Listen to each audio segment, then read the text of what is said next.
He's got roughly 300 patients. Oh, my goodness, that's impossible. Just impossible. They're not all sick. No, but they probably will be. Randy, you had the Scottish. Barbara should variant, be didn't on you? Zoom. Hey, Barbara. Hi, I'm on. Okay, good. Okay, We're just waiting for things to start recording. okay, we got a minute. Okay. We have a lot to do today. Perfect news. Or maybe we'll be in such agreement, it'll go by just like that. I'm always hopeful. All right. Are you ready, Janelle? It's waiting to record, I guess. Oh, it's waiting. It's on the actual clock of a minute. Okay.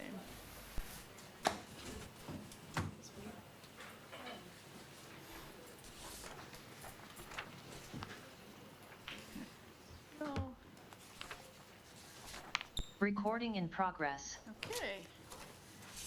All right, good afternoon, everybody. I'm calling the Environmental Subcommittee of the Lewis Planning Commission to order at 1 o'clock on August 28th.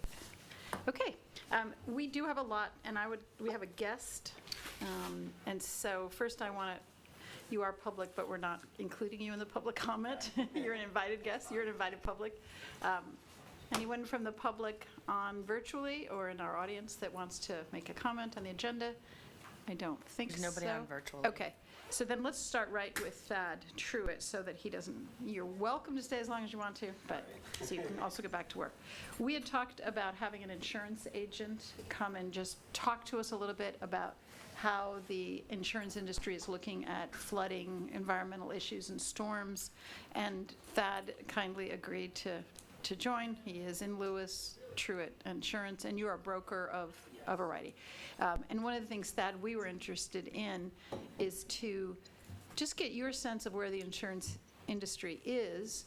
And we, as an environmental subcommittee, have been discussing things we could recommend to the Planning Commission and to the Mayor and City Council to provide more protection for properties given environmental events, storms, whatever. And so we are looking for public input at another session, but we're looking at ways to raise the freeboard and get these houses taller than where they are to hopefully withstand some of it. But if you want to come to the microphone, introduce yourself, Or if you sit over here. or you can sit right here if you'd prefer. Whatever is best for you.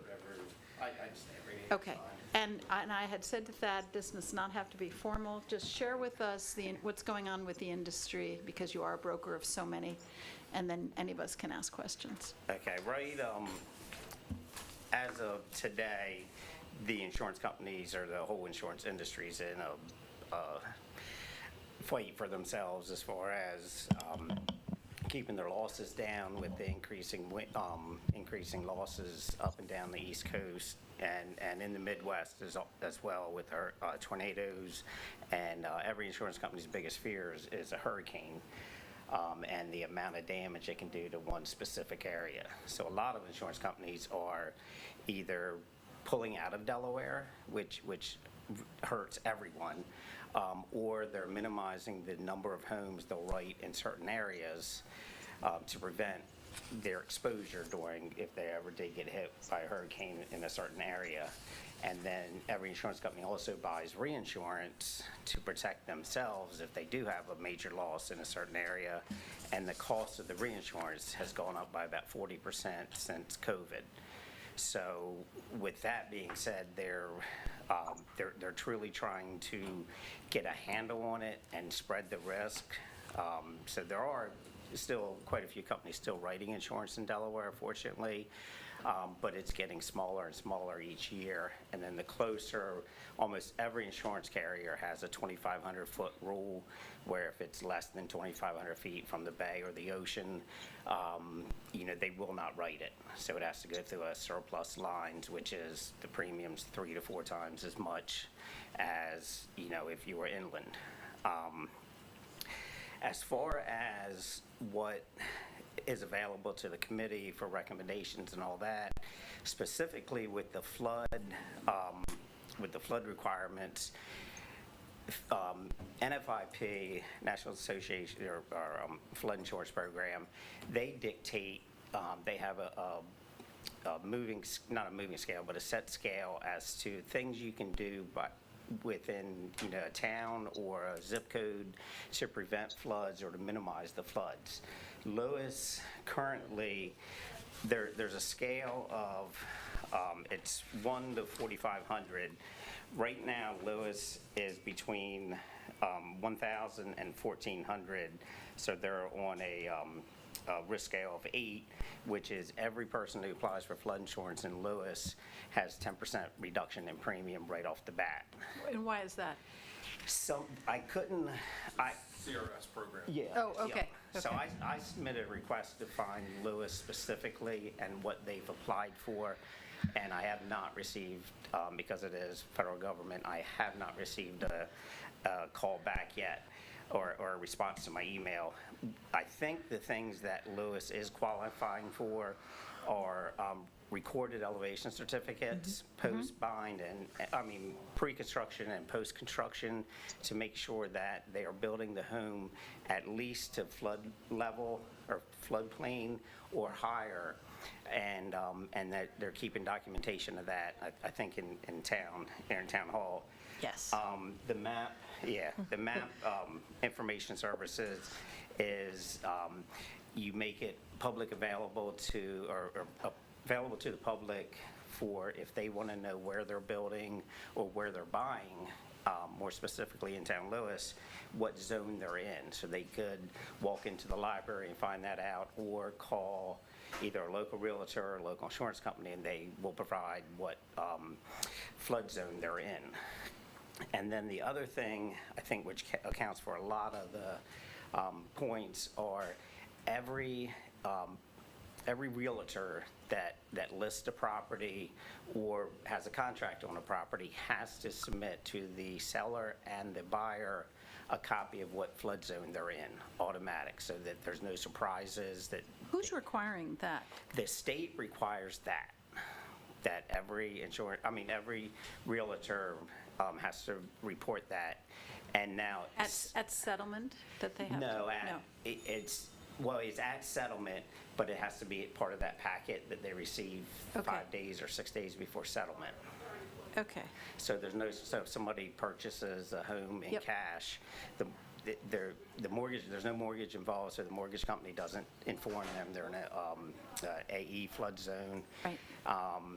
But so they can't come back and say, I didn't know I would have never bought the home if I knew it was going to be $2,000 or $3,000 for flood insurance. So this is done in addition to, if you had a mortgage, yes, but if you paid cash, Yeah, if you you- actually, by the state rule, would have to be notified 5 days before that you, In your settlement packet. In your settlement You have to package, have, okay. now, I think the rule for Sussex County is if you're in an AE zone, like in a severe, once every 100 years you'll have water in your front yard. I think that's what they're going off of, because they don't do it on every contract, I've noticed, so they don't present it. We get a lot of phone calls from realtors, hey, I'm going to settlement. I need to find out exactly what flood zone they're in, so we'll work it up for them by address and send it over to them, and they put it in that packet. So that's, I think, the biggest, one of the biggest helping, that the state has mandated. Some of the other stuff that I don't think. Could I interrupt while you're on that Yes. topic? If they make that disclosure at settlement and the buyer, would that be something where the buyer could then get out of the contract based on that? That I don't know. That I honestly don't Yeah, know. if you're disclosing it after the fact, it's just informs them. It's part of, it's before settlement. Yeah, 5 day before. But is that But you might have some- justification to get out of it? That I honestly, I don't want to answer because I don't know the answer to Okay. it. But, yeah, if there's a mortgage involved, you would know way before, they would require it, well before. But if it's a cash purchase, that I don't know. Okay. So- We can follow up with a But local realtor. Yeah. that covers both with a mortgage and without that Yeah. disclosure, because you already signed the contract with Yes. at that point in time. Yes. And then some of the things that I don't think the city of Lewis is doing, but and I'll leave this packet with Amy, Some of them are outreach programs where you distribute flood information to every citizen of Lewis or every homeowner, property owner of Lewis. Flood protection information on the City of Lewis website would be another option. And then providing assistance to property owners on how to protect themselves in the event of a flood or what is required, you know, the flood gates or the vents, I guess, you know, on each one of the homes. If they have those, it's better because flood companies would rather the water run through the home instead of having to try to go around it and do damage to the foundation and everything. So if they have the flood vents that open and allow water to run through, it's better than just having the water rush up against the foundation. Another larger one is 220 points is flood insurance promotion, which is you promote flood insurance through a county or local meetings. You provide technical assistance, and you have flood insurance brochures readily available, which all this stuff can be ordered from FEMA at no cost anywhere or distributed anywhere. And then some of the things that Lewis, because it is developed, open space preservation, which is you guarantee that you won't build on certain areas that are prone to flooding or in a severe repetition flood area. So you get points for, You get points for that. So Okay. like the park, I don't know, you know, and all this stuff I'll be more than happy to assist you with or, you know, help you fill out the forms. And then they do it once a year where they reassess the area. You know, so I don't know if the new park, if that does get purchased, if that will be considered part of for the 4th preserving. Street, Yes, the open yes. space on 4th Street? So I don't know if that will be, but it wouldn't hurt to apply, you Yep. know, for that and just, you know, and Is that a submit set time, or is that do you know if it's a? It is on a calendar year. It's on a calendar year. It's so- every May, the city May, does I'm the sorry. audit, Yeah. and we passed our audit this year. Okay, all right, so yeah, so they just keep track of Okay. everything that you've qualified for, that you're continuing to do Those items, yes. Yes. That gives us the ranking from FEMA. Yeah, Yeah. yeah. And I went through, like just Sussex County, there's not many counties that are on there. Dewey Beach is on there, Fenwick Island, Lewis, and City of Rehoboth are the only ones on there. Fenwick Island is a 9, Dewey Beach is a 9, Rehoboth is an 8, and Lewis is an 8. And I don't see, there's not very many, because the leap from 8 to 7 to 6 is so great. There's not many that can get it moved up without doing a ton of stuff. But if it's, you know, a matter of just filling out forms and submitting them, you know, it might be worthwhile. And then you can promote, you know, that flood insurance is 30% less instead of, you know, 10% less, you know, in Lewis, and that would help. And do you have customers who, I mean, I know you're a broker, so you're not setting the policy for Nationwide Yeah, or Allstate. yeah. But, so Lewis has a score, as Janelle said, that's updated annually, and we have a decent score, really good score. But if you have a homeowner that's trying to get insurance, and that homeowner has taken individual steps, raised to have better flood Yes. protection, can you lobby for that within the different companies of insurance and say, wait a minute, this property, though it meets this, it's actually in a better position and get rates reduced? Yes, anytime we call it being upside down. Anytime your home, like a lot of the older homes on Lewis Beach are upside down, they're lower than the flood Right. plain level. Anytime you increase that to equal to or above, you'll end up getting an elevation certificate that's from a surveyor that shows exactly how much higher the home is. It shows the flood vents. It shows where the air conditioning systems are. You know, so they're above flood, you know, floodplain, because all that would be covered under a flood claim. So yeah, anytime they do that, and then the other thing. Anytime they do that, you can help to get a better Yes. price for them? Yes, yeah, Okay. if it's an existing policy and I know they're rebuilding the house, or if it's an existing policy that they never had an elevation certificate before, so they're rated at the worst category or the worst possible premium, if they do get an elevation certificate and it benefits them, then we resubmit it. We resubmit it anyway, and then if it benefits them by lowering the premium, then the company accepts it. If it doesn't benefit them, then the company leaves the premium where it was. Okay. So it won't, it can't hurt them to get one, but it's, simpler, I think, is $325 for an elevation certificate. A lot of the companies are, if they've already done the pre-construction, then it's like $100 to go back out and just make sure the builder built it exactly how he was supposed to. Okay, so just so I know in case we're asked this in a public input session, so if I'm in the 100, I'm in the Yeah. serious, I'm in Yes. that AE, and I'm going to raise my house, you've given me what the insurance is, but Lewis has new standards, this is in the future, and I'm going to raise my house above the sea level, or the flood level, I'm sorry. Yes. Then do I have to incur additional costs, or does your company go No, out and validate the survey that was done? The private homeowner incurs the cost of the elevation certificate Okay. to prove that the home was raised. And then I go out and take pictures. Okay. And they have to be within 60 days of submitting the application or Okay. resubmitting it. And then whether it's Hartford or Nationwide or Bankers, whoever we write the flood policy through, they just take all that into consideration and then, update the premium. Okay, and you are seeing the trend that if they get the certificate from John in the city, you are seeing that premiums are being reduced? Yes, on older homes that are being raised up. Yep. Yes, they're, and I think the county won't let you, they won't let you build below the floodplain anymore. Right. You're not allowed to. But any renovation and it's called significant renovation is 50% of the value of the structure, not the land or anything, just the structure. 50% or higher is considered a significant renovation. Then you can reapply. Then that requires them to abide by all the flood regulations. Great, okay, that's So really helpful. yeah, yes. Can I give you just 2 addresses, and I'm gonna make them up? No, just forget it.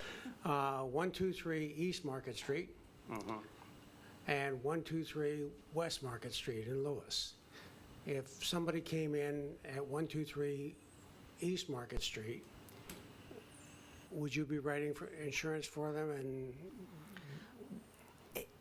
Every person, every piece of property in the world is in a flood zone. It just depends on what flood zone you are. Now, everything on that side of the drawbridge is an AE zone. There's no exceptions to it. Some on Pilot Town Road are towards this end of Pilot Town Road are not, they're in an X zone, like from the Little League Park. Yeah. They're in an X zone because it is so much higher. But as you get down towards the dairy market or the boatyard, those drop into an X zone. so 123 East Market Street, would you be saying, well, Nationwide or my company or my companies won't insure that, we have to go to the reinsurance? Not Crowd? for flood insurance. Okay. Flood insurance is, there's no. Okay, but how about homeowners insurance? Homeowner insurance, yes. It would be, it has to not qualify for 3 standard carriers, like Allstate, Progressive, and Nationwide. And then I can put it through a surplus lines. And some of the other stuff is if it's a secondary, if it's a rental, insurance companies look at that different. So if it doesn't meet their criteria, then I can go to, a surplus lines, you know, but I have to justify why my agency put it in a surplus lines and didn't offer a standard company. And a surplus line being more expensive. Yeah, Lloyd's, yeah, just Yeah, some of I've the, heard of that. some of the higher ones, yeah. Available but more expensive. very to the property inexpensive. owner. What is Cheaper to the pay your- industry's biggest concern, do you think, environmentally? Is it wind damage from hurricanes? Is it flooding? Yeah. What are you hearing in your own It's- industry? It's the wind damage, because no homeowners covers flood insurance. It's always a separate policy. Correct. So their biggest concern is wind damage. And it's, you know, from a hurricane or nor'easter or, you know, anything like that. And because they're becoming more frequent, whether it's, you know, global warming or not global, whatever, you know, if it's this happens every 10,000 years, we don't know. But it's designed so that they're thinking, you know, it's happening, we want to have the money to set aside, or we know it's going to cost us $25 million, you know, on this street. This is what we have set aside, because they have to set aside the money in reserves to be able to pay the claims that they have a potential of losses for. Okay, and in my example then, on the West Market Street address, or over near where your office is, you'd say, fine, we have normal insurance companies. If it's 20, every insurance company now, they use the 9-digit zip code, so they have it narrowed down to exactly, you know, where that home is. And then if it's 2,500 feet or less, almost no company will insure it anymore. You know, well, I won't say that. No standard company will insure it anymore. If it's over 2,500 feet and it meets the other criteria, then insurance companies will insure it, as long as they don't have 3 or 4 other homes on that street insured at the present time. So every quote that we get when someone calls in, we put it into, we have a quoting system. We put it in there.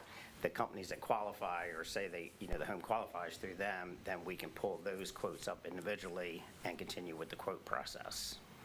But anytime somebody calls about flood insurance, the very first thing we do is we put it in and we get the flood zone determination to see exactly where they are in you know, what flood zone they're in. And then we know whether we want them to get an elevation certificate or not. I mean, you don't have to have one. They came out with, in 2021, they came out with, it's called Flood Mapping 2.0, which is, it's a easier, will take as much criteria into it, so you can get a better rate than before. And anybody that has an existing policy is automatically updated if it improves their, you know, ran through the system. If it improves their rate, then we have to offer them the lower rate. So it just benefits, you know, them. And the homeowner's insurance, as you've said, is fire, wind, Fire, wind, lightning, those things. Yes. It is not flood. not flood. Fire, lightning, wind, hurricane, pipe breaking. And what about flooding damage after a hurricane, not, A flood, the definition of a flood is any running surface water. Any And it running. has to affect your home as well as a home on either side of you. So it can't just be where you built on the lowest section of the development and water runs to your home all the time. That Okay. it's a weird clause, but that's how they define flood. Yeah, and just for information, I used to live in Pittsburgh. They have a lot of hills, but people would have flood insurance if they weren't at the top of the hill, because drains and other Everything things runs would down. come down in a downpour, Yep. and you'd have a full basement of Yes. something or other. Yep. Now, those aren't real high insurance premiums for flood insurance, but they're, you know. Yeah. They're more And than I had at it, the top of the and I hill. was near the Yes. top of the hill. Yes, yeah. And when Hurricane Katrina hit, FEMA exhausted their funds, you know, with all the flooding that happened down there. So they came out with a new program where they encouraged people that were in an X zone to get flood insurance, and it built the kitty back up, so to speak, so at a significantly lower rate. So they've been increasing those rates, you know, like slowly, you know, by 3 to 5% every year, but it's built that operating fund back up so that now they have enough, if that ever happens again. So. Thad, I have one more question, but Yeah. others might too. So if there's an annual audit review, as Janelle said, as the city planner, but in between those times, if it turns out that the mayor and city council move forward on an ordinance that actually is going to be increasing the height on the freeboard, how do we inform your industry? How do we inform all the insurance agents in Lewis that something dramatically just changed that should help to get better coverage? But right now, you can, do you have to go through the county to get a building permit, or can you just go through Lewis? So Lewis is the one that's going to issue the building permit, and we're going to require the flood vents and the elevation certificates. You also do have to go to the county to get a building permit, but they're not reviewing it for anything. Okay. It's just for assessment purposes. So the review stays in the city of Lewis. But we don't allow them to build under, like if it's a tear down or a, major renovation. No, we make them comply with the city's flood regulations, which is the current 18 inches above base elevation. We're recommending 3 feet. Like, in other words, we're moving to say, let's get these properties in a higher elevation for more Yeah. security. The issue you'll have with that is the height ordinance. We would take that into address consideration. that, yeah. Because that's one of the, there's 20 different things that, and like I said, I'll leave this with you. One of the things is if your city increases that height variance because to prevent flooding or to minimize flooding, then you get, I think it's like 1,200 points. It's 1,600 points. Okay. So okay, it's great. huge, but that's a major, Yeah, so we already get that one because we're already above in the flood, and the other things you mentioned, we already do as well. Okay. So my That's how we question got really is, down. how do you and your industry in Lewis, how do your fellow insurance agents stay current, or how can we help if this passes? Because everything is based off that elevation Okay. certificate, so once we get that in, Then- and it's, we would know, or each flood company would know that is that much higher than, than what's required. Okay. So that the premium would be, reflective of that. Right, okay. We certainly don't want insurance companies to leave Delaware. Yeah, no, I think Matt Den, this is when Matt Den was in office, he said, we met with him because of the number of companies that were pulling out of Delaware. He said there's 882 that were licensed in Delaware. This is when he was in office. Out of those, there were like 80 that were actually left, actively writing insurance. Everybody else looks at little teeny tiny Delaware and says it's not worth going through the regulations and all that. So they just literally stopped writing in Delaware. Some non-renewed the policies they had. Others said, we'll leave what we have. We just don't want any more, so we're stopping writing. And now I think there's 40 that are, still writing. Okay. Does anybody have any other questions Well, for that? Go ahead. I'm Yes. sorry, just for my clarification. So you said originally there were 882 licensed in Delaware, There- licensed yes. insurance, and now there's only 80 left? Now there's probably 40, because this was now- 10, so 12 now years there's- ago when Matt oh, was okay. still in office. Now there's only 40, Yeah. okay, thank you. Uh-huh, yeah. Anybody else question? Yeah.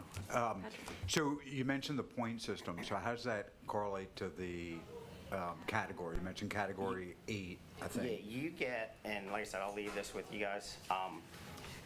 It's like golf, the lower your score, the better it is. Yes. So we're actually coming down, and when we just did, I apologize, I'm not trying to interrupt, No. but as you come down now, I don't think there's anybody that's at a 1 or a 2, because that's like No. near impossible. But the city, I think about like 3 years ago, the number came down, which was a big get for the city.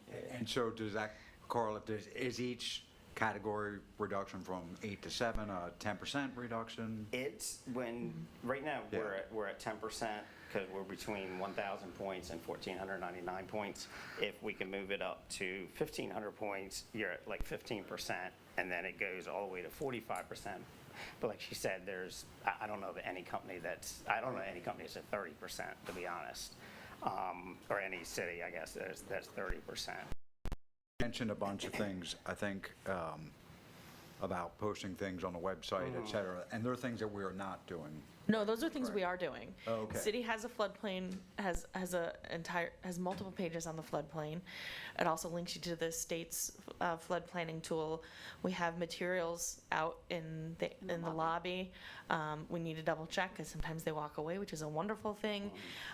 We try to, every once in a while in the Lewis Light, get notification out to the residents about floodplain information. So we do that.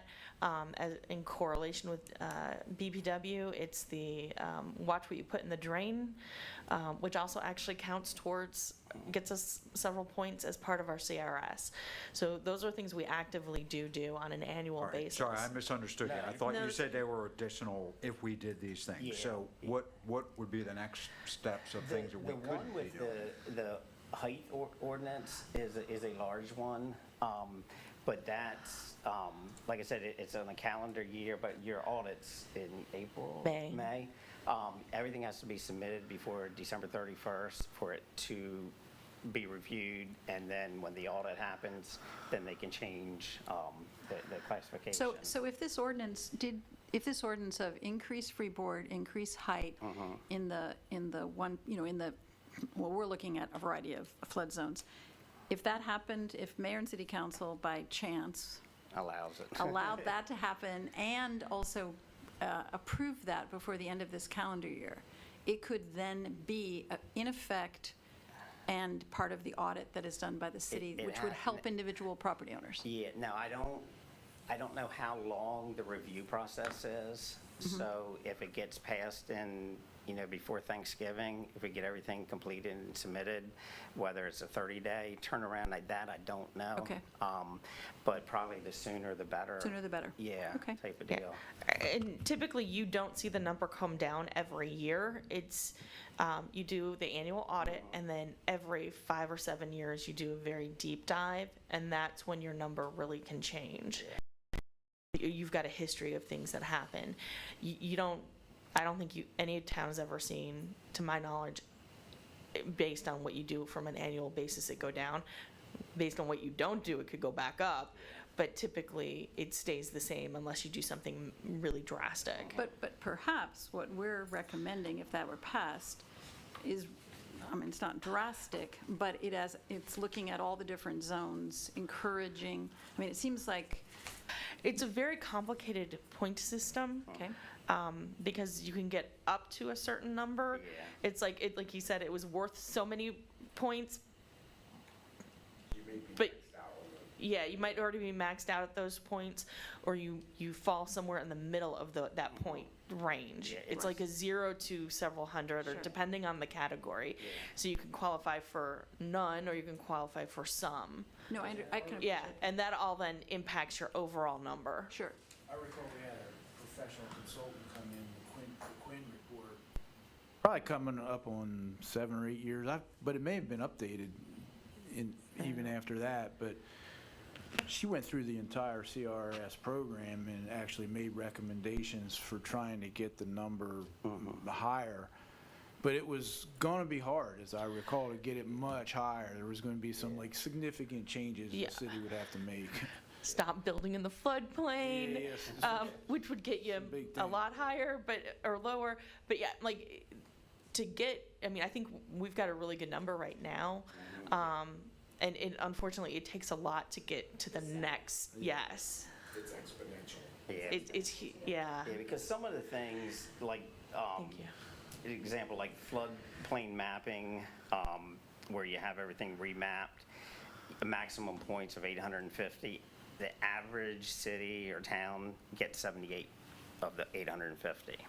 So it's when you remap it, you might find 1 or 2 smaller areas that changed, but for the most part, it's going to be exactly how Right. they were. Right. I can appreciate that. And in Yeah. a former life, I was a grant writer, and I can understand the exponential amount of work. But I think what we should say to the mayor and city council is, if all of these ordinances that we're proposing come through, let's invest some of the time in pre-meeting with the FEMA rep, with the city engineers, so paper isn't the only way the city is evaluated, but actually to have a conversation to say, we have done all these things. it's pretty dramatic what we've done. We're a leader in the 500-year floodplain, and maybe it doesn't change the point for 1 year, but I always feel like when I work as a grant writer, I'm always wanting to know who's reviewing, and I want to know what their buttons are, what their score is, but I want to keep them very informed. So you might not get the change in 1 year, but they actually will start to look at Lewis, which is what I think we're all hoping for, as a common sense but leader in floodplain zoning. Yeah, and it takes, I think I'm right on this. It takes like every property owner that is on record of having flood insurance, it takes like the average of them. So to move that average, like, so if you did start mandating certain things for them, you know, it would be as they sold, you know, then you would have mandated, or, you know, so to move, it's a big ship. So to move it, you know, a different direction would take a lot, you know, and it's not, you know, like she said, it's not overnight. You know, it would be time.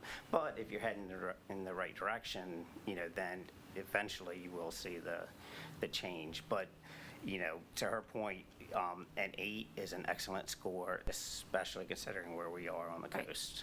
Right, okay. So, yeah. Okay, great. Any other questions or comments for Thad? Thad, thanks for You're welcome. coming in No, on thank your you for the Monday. invitation. I walked in your door incorrectly. I was getting my hair cut. I'm like, wait a minute, I'm in an insurance agent office. And then I thought about our comment that we needed to meet with somebody locally. Yeah. So thank you for being so responsive. You're welcome. And I'll leave Okay. this with you. Thank you. Thank you. That was great. That was great, just what we Thanks wanted. very much, very informative. Thank you, thank you. One other topic on floodplain, and then we'll get on to other things on the agenda. Bob sent out the NOAA report. Did that went to you, Janelle? Not the NOAA report, but the link, so you can look at how NOAA is forecasting.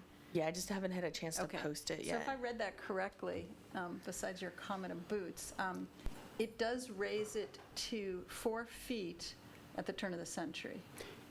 Yeah, well, there's a model Right.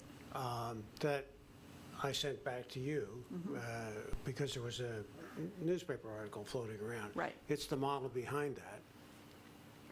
And you just look at it and change the name when it opens up to Lewis, Delaware, and it gives you a prediction of flooding, high water flooding days going forward with the probabilities, high, medium, and low. And my comment in the email to Janelle and Amy was, wear your boots. Yeah. Because 2030 looks all right. 2040 looks like you'll need your boots more often in Lewis.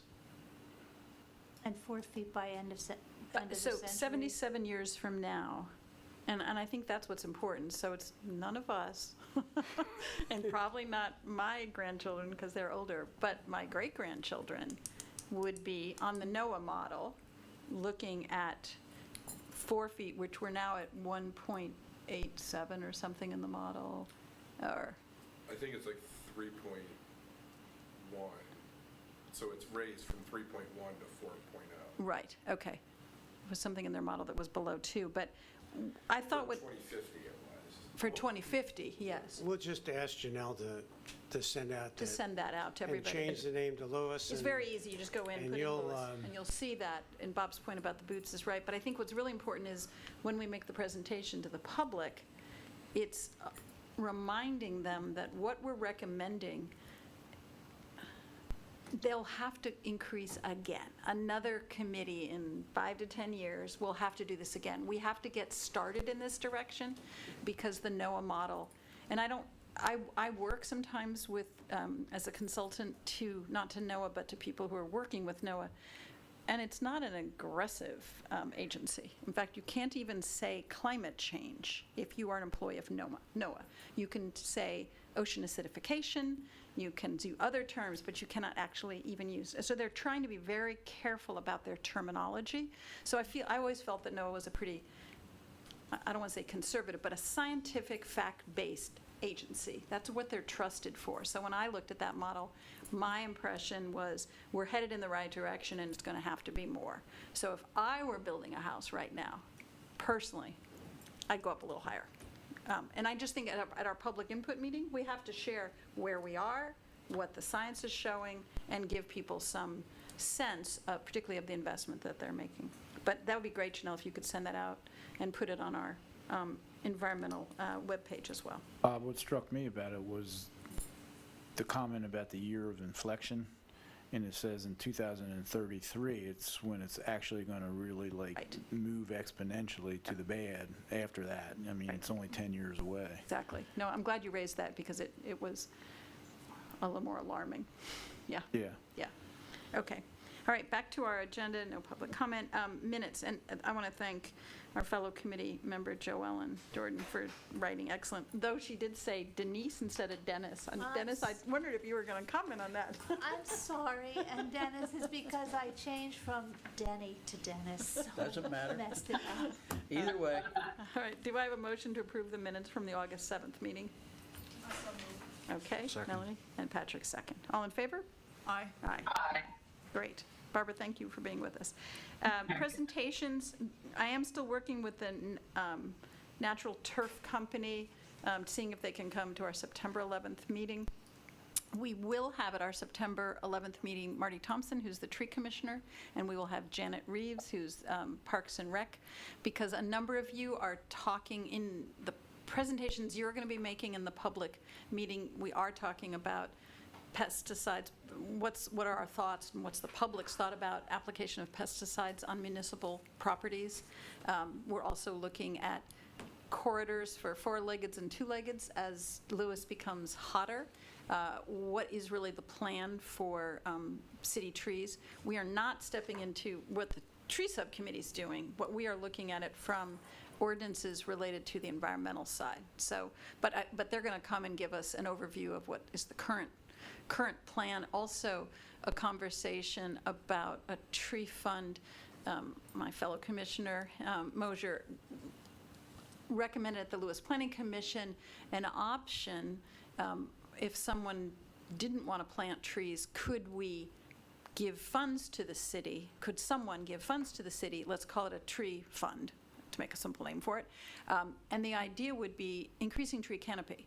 So though I know I planted 12 trees on my property when I moved to Lewis, and I only have like a quarter of an acre, the fact is some properties don't have great space or they don't want to, but we do need to increase the tree canopy. So I wanted them to come and talk to us about that because, Patrick, that could be in the public education section of our presentation, and Joellen, it could be in yours for corridors. It could cover a few places, and Bob's taking the lead on pesticides. So I wanted to have them come in to give us their perspectives because they're dealing with this all the time. So I know they're coming. I don't know if the natural turf people are coming yet.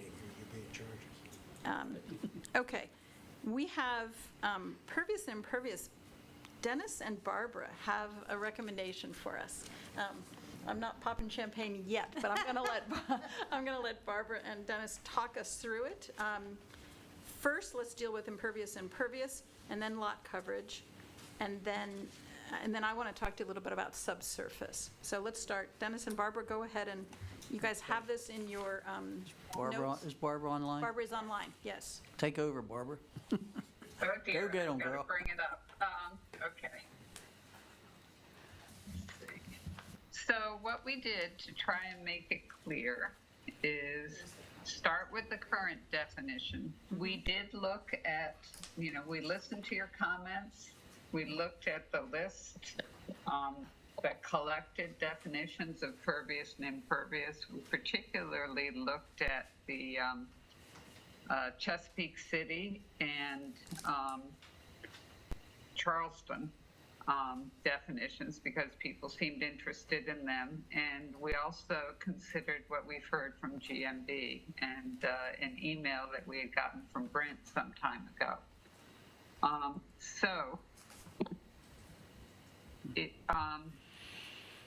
Starting with impervious. Oh, and then we decided because so much depends upon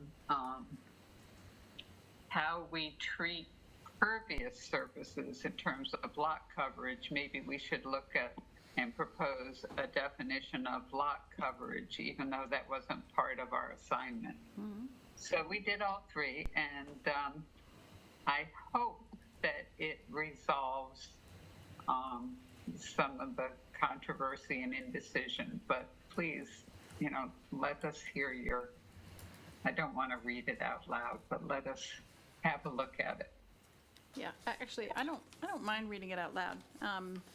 Okay. So under surface impervious, the proposed definition is a surface composed of any material that significantly impedes or prevents the natural infiltration of rainfall into the soil, including but not limited to conventionally surfaced streets, roofs, buildings, concrete surfaces, asphalt surfaces, non-pervious pavers, sidewalks, swimming pools, and tennis courts. And we did the conventionally surfaced because there are also green roofs. There are the pervious surface streets and stuff, and we want and concrete, pervious concrete. So that conventionally surfaced applies to the first few words there, the roofs, the streets, and also concrete surfaces. So maybe we need to add or move buildings over as I look at it. You need to Move buildings after asphalt surfaces. to add building, to add the word. Conventionally surfaced, I'm just thinking out loud right now, but Yep. conventionally surfaced streets, comma, roofs, comma, concrete surfaces, comma, asphalt surfaces, comma, and then semicolon, non-pervious, comma, Okay. non-pervious pavers, sidewalks, Yep. walks, whatever. That'd be clear. Yeah. So you took care of you both did a great job. You took care of the negligible infiltration that we had issues with last time, because what does that really mean? And covered driveways, because we all had images of our grandparents' cover ports. We had no idea what that really meant. So I thought you clarified and took some of the benefits, but let's just stay on impervious right now. Any other comments from folks about that as a definition? I Or have- additions or deletions? I have two. Okay? One is, the second sentence isn't really a sentence. So that probably needs to be fixed at some point. The word, starting with including? Including but not limited to, what's not including? It could be, this would include. I just say this would include, but not limited to. I think that's how we should change it. And the second one would be,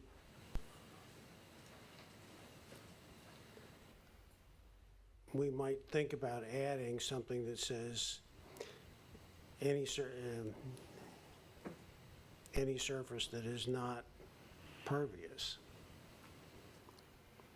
And I don't know if you can do that, but somebody might come up with a compacted surface,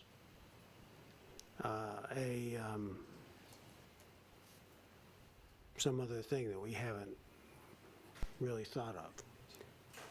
When I looked at this, I added to the list in the non-sentence, I added the word compacted surface there. So after asphalt surfaces, Yeah. you added compacted surfaces? I mean, the example I was thinking of at the time was, I'm going to put in a grass tennis court. So it's grass, right? But it's hard as a rock. And tennis courts, just by your example, is listed in their definition. But you meant, I think what you're talking about is a membrane, or in other words, if it was something, another alternative. Charlie, Yeah. what do you think about where Bob's going for is, I think you just got to be careful, because even like with porous asphalt, it gets a certain amount of compaction, just not a whole lot. right,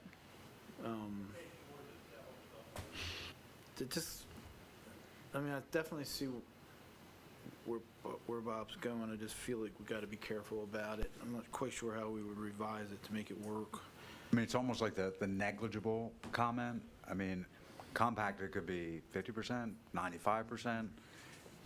so that needs definitely, I think that, I agree with you, it needs some Could you add, clarity. could you add a sentence that says, any surface when tested that is not permeable? In other words, you can't think of everything, and they're new technologies, but somebody could be putting in something, and John could say, I'm sorry, that's, like, we need to test that.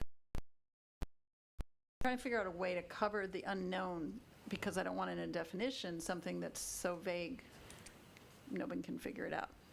Would it Which, be like- something such as any material in which the runoff rate is 95% or greater?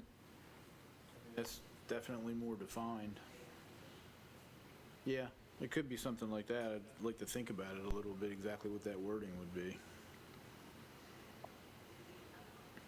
Barbara and Dennis as authors, what do you think about that, what Melanie just proposed? Well, I know Barbara and I talked about exactly that, the compacted surfaces. I felt that it was very hard to define. And when you look at the proposed definition of pervious, it is any material or surface that allows rainfall to infiltrate. So if it's not going to allow rain water to infiltrate, then it's going to be impervious. To my way of thinking, anyway. Well, that goes to Bob's, that's Bob's earlier comment, if we added any surface that is not Right. pervious, because then you'd have to go to the definition of pervious. So you'd get to where I Yeah. think everybody wants to get to by adding that sentence. If you put something like that, any surface is not pervious, That's fine. I Okay. think that. Barbara, what do you think? Yeah, I like both ideas, actually. Any surface that's not pervious. But the runoff rate is an interesting way to look at it. Then that requires, they both kind of require testing, I guess. I don't know. I was hoping we'd be done today. We're with going to this try to one. get done. We're so close. We may not do, but we're going to try to. This- Give up on compacted surface. Okay. And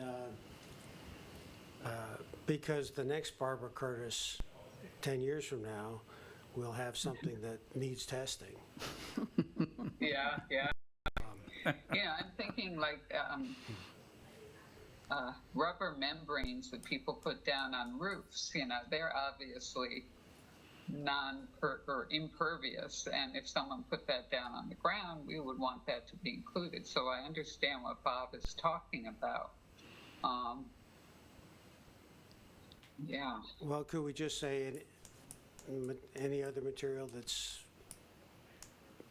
doesn't meet the definition of pervious or something like that? I'm Yeah. okay with that. Okay. Yeah, I'm okay with that. Because we do So, say not Amy's- limited to, but Amy's writing it down. She's I am, going to I'm tell us trying. what she's writing in a Yes. minute. Okay, so here's what I have now. It's proposed definition, a surface composed of any material that significantly impedes or prevents the natural infiltration of rainfall into the soil, period. Edited, this would include, comma, but not limited to, comma, conventionally surfaced streets, roofs, comma, delete buildings from there, concrete surfaces, comma, asphalt surfaces, semicolon, buildings, comma, and any material that does not meet the definition of pervious.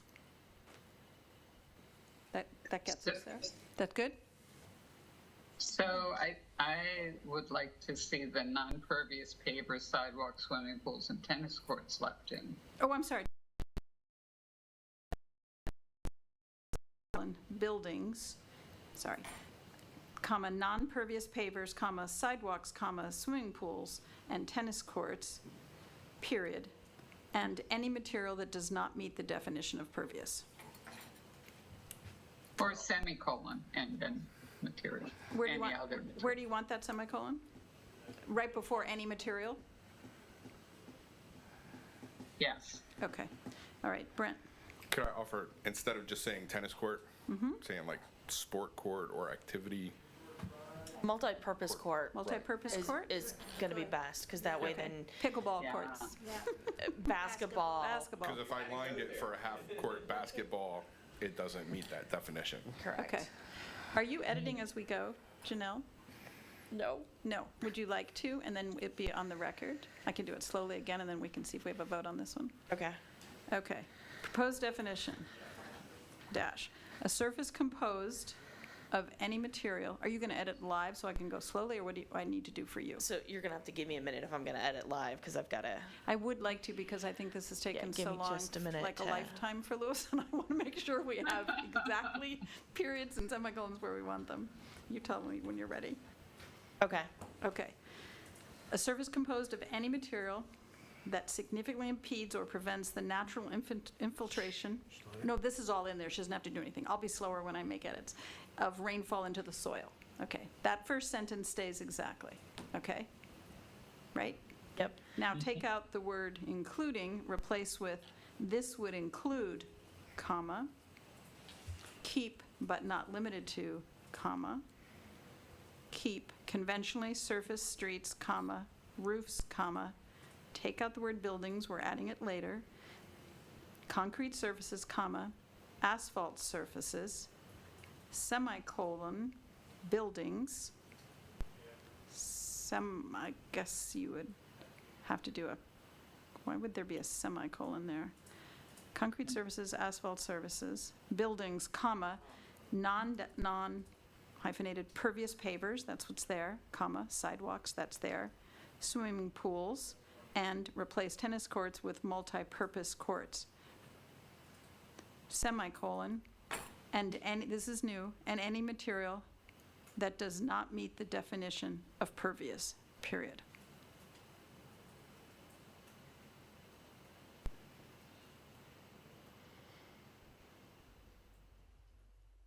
Okay, so I have, the first sentence is the same, and I got a little lost in the second one, where this would include, but not limited to, conventionally surfaced streets. Okay, roofs. Go to concrete surfaces, take out the word buildings right there. Thank you. Concrete surfaces, comma, asphalt surfaces, semicolon, buildings. Yep. Yep, then you got it? Yep. And then you keep the non-pervious pavers, sidewalks, swimming pools, replace the word tennis with multi-purpose. Multi-purpose, and material that does not meet the definition of And pervious. any material that Thank does you. not meet the definition of pervious. Okay, I've got it. Okay? It's not gonna show up there, because No, I'm no, not. I understand that. But I I'm, just want to make sure that you have it, and that, because, and then Joellen will have it too. Okay. May I suggest too, a couple minor? Yeah, absolutely. Yeah. Go ahead, Barbara. Okay, so starting with, this would include, comma, but, I think it should be, but not be limited to. But not be limited to, okay? Yeah. Okay. And then probably a hyphen between conventionally and surfaced. Hyphen between conventionally and surfaced, yes? Mm-hmm. Yes, and before asphalt surfaces to make it clear that the conventionally surfaced part Yes. applies to those Okay. items.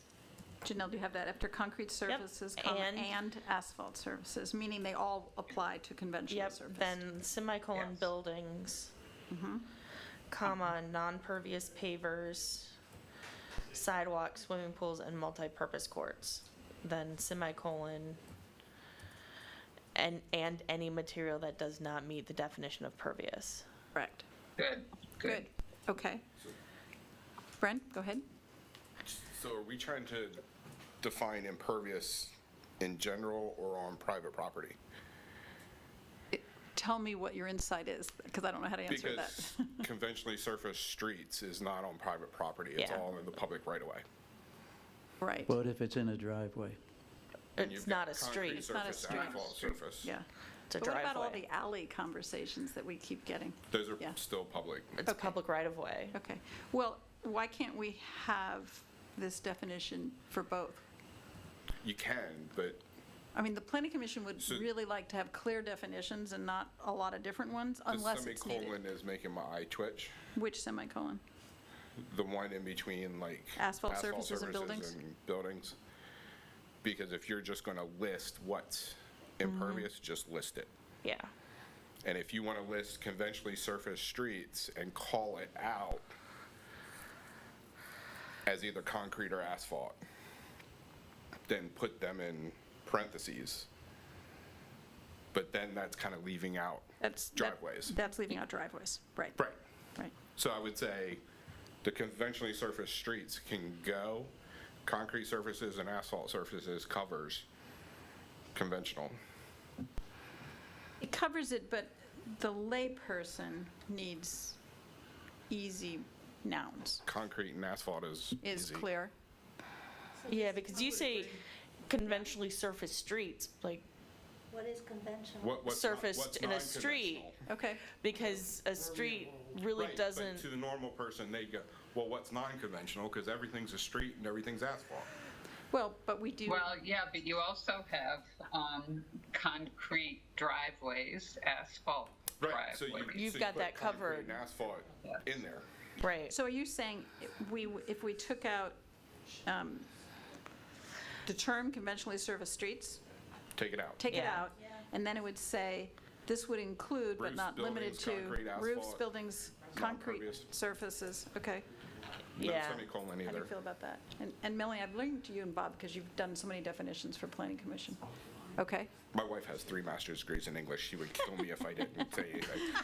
Well, yeah. She's going for a doctorate right Okay. now, so Please take your I have to Now- carry the water for her. Okay, but what does that do to the pervious concrete? What does it do to the green roofs? You know? Oh, it has nothing to do with impervious, so you can define that in the pervious.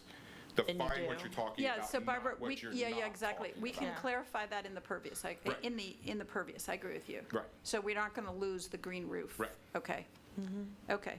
Janelle, you have that, so it's but not, This would include, but not by B. not B. B. Thank you. I was Not like, be "God, limited Why does that to." look weird? Be limited to roofs, concrete surfaces, and asphalt surfaces. Got to get rid of the and. Buildings, non-pervious pavers, sidewalks, swimming pools, and multi-purpose courts, and any material that does not meet the definition of pervious. Okay. Just a little nitpick. Can we use the Oxford comma? Can we Which- use the where? what? The Oxford comma? Where do you before want the and. Yeah, after swimming pools. I gotcha. Okay. Sorry, that's it. Okay. Now, we're not voting because we Yeah, I have to like that get, one we have to too. get to pervious because they sit with each other. Okay, so let's now go to pervious. And the new proposed definition for pervious is any material or surface that allows rainfall to infiltrate into the soil, period, including, comma, but not limited to, comma, lawns, turf, planting beds, mulch, gravel, and stones. Greater than. I'm sorry, stones, greater than 1/4 of an inch diameter, shells, and pervious pavers. Now, would you like to add the word green roofs, Barbara, because you want to call it out so that it's clarified from the impervious definition?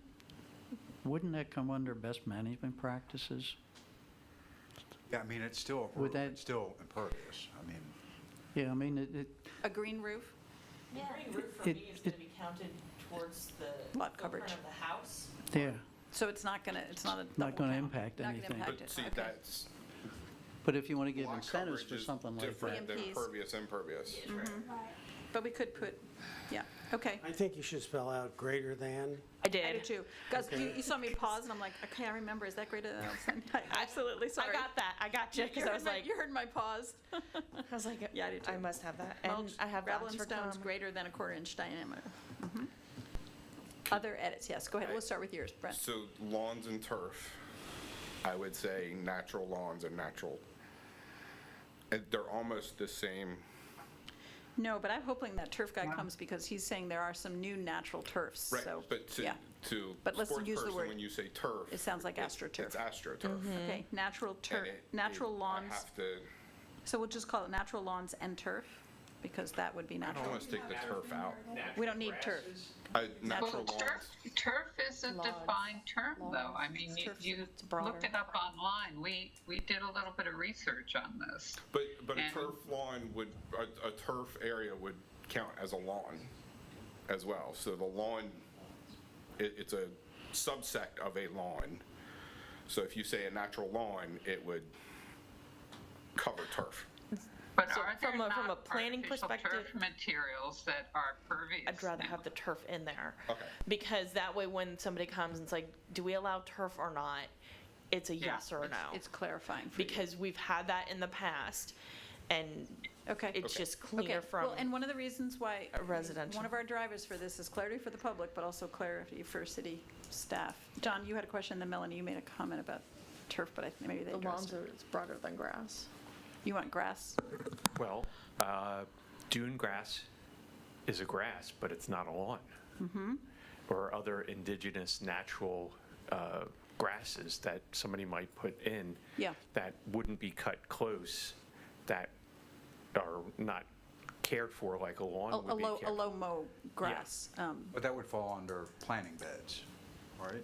I don't know, that when you're Could. planting beds, It you think flowers and crabgrass, and there's nothing wrong with crabgrass or dandelions, right? But planting back. Actually, from a planning perspective, we might need to look at natural lawns, because what we don't want is certain grasses growing over 10 inches, because then you're in violation of another section of code. Oh, really? Yes. But that's a maintenance issue. It is, We still are but glad that it's if lawn. somebody goes, I can have a natural lawn and the grasses can be over 12 inches, then we have a conflict in the code, because Conflict if It the just- height is covered somewhere else. Exactly, that just, correct. Bringing in a new dimension to me. yeah. No, what I'm saying is if you have a natural lawn and your lawn is 12 inches tall, well, that's great for zoning, but another section of code that the city planning and building department has to enforce is the height of your lawn can't be Yes, more but- than 10 But inches. Dennis's point's well taken. It doesn't matter if it's 50 feet tall here, because we're just saying pervious. I mean, I get what you're saying, is Right. you have another code that you would enforce if someone has a 12-foot lawn, but the fact is, it's still pervious, even though it's well, tall. and it also gets into the point, well, I can have weeds and it's a natural lawn, and we get into other property maintenance issues. But So- why can't you have weeds? I mean, to be honest, what's your weed, my weed? I mean, Again, right? it's That's a a battle. battle I'd rather not have to fight, because we already have to fight it. No, I know you have to fight under maintenance, I don't know. but the fact is, it's pervious. I'm lost because my neighbor's grass was over 6 inches and he got a letter he had to cut it. So that didn't matter whether it was pervious or impervious. It was just another regulation on top of it. Right. Yes, but it leads down to, from my perspective, is if you say natural grass, people will, then it becomes, You can have natural grass, but you can't let it grow over a certain height. I'm lost. Yeah. Because it is natural grass, and Right. it is pervious. yes, but some natural grasses are supposed to grow taller than what the code allows. Well, But you then got we the code allow to it, but cover then it. we don't allow it. It's just, But you don't allow it somewhere else. You don't allow it somewhere else, and I know, but I hear you, and I'm trying to lean where I can to you, but on this No, I one I gotcha. can't. Because okay. it's I still can't get it. pervious. I can't get there either, because no, it's I get pervious. it's still pervious. It just Yeah. creates a headache for enforcement down the road. And I try to cut them off Yeah, I hear whenever you. I can. Right. What are we trying to do? Are we trying to not include artificial lawns? Yes. In which case, why don't we say lawn, parentheses, mown, Call it mowed. mowed, or mown? What do you feel, though, about, and I know this isn't the right botanical name for like monkey grass, but some of that you don't mow? You know, like, Well, and we're not saying anything about the ornamental grasses. We're Right. talking about lawn, right. and we're trying to avoid astroturf. Okay, so, but not limited to, I don't know either, mowed lawns or? We're no, I mean- trying to get away, though, from mowed lawns. Yeah, we're trying to get away from mowed Again, lawns in that's total. all, right. it's all pervious. It just becomes an enforcement nightmare for the planning, for code enforcement. But we'll figure it out. How is it a nightmare for enforcement? So if I just said you can have a natural lawn and you've got materials that can grow, that are designed to grow taller than what the code allows, they're gonna, well, you told me I can have this. Well, yes, you can have that, but you can only have that at that height. And these are conversations the staff has had with members of the public. Yeah. So you want to put natural lawn no higher than 10 inches? No, but that's not. No, that's because not- That can't go here because we're in the definition of pervious, Right, and so you can't put a height. Lawns, parentheses, not artificial. But no, I disagree with that because turf drains better than grass in many cases. Artificial synthetic turf has many advantages over natural grass. Oh, Barbara, but that would totally have to be an engineered system. Right. No. Yeah. No. We've had a few of those try. Okay, John, go ahead. We have encountered artificial grass situations, and we have required them to give us documentation from the manufacturer That is permeable. about how much drainage or how fast, what the drainage rate would be. I think we'd be safer if we just said natural lawns. It's fine. But I don't want to. Melanie, as a landscape designer, what would you do? I want you to be comfortable with this one. Well, first of all, lawns aren't natural. No, exactly.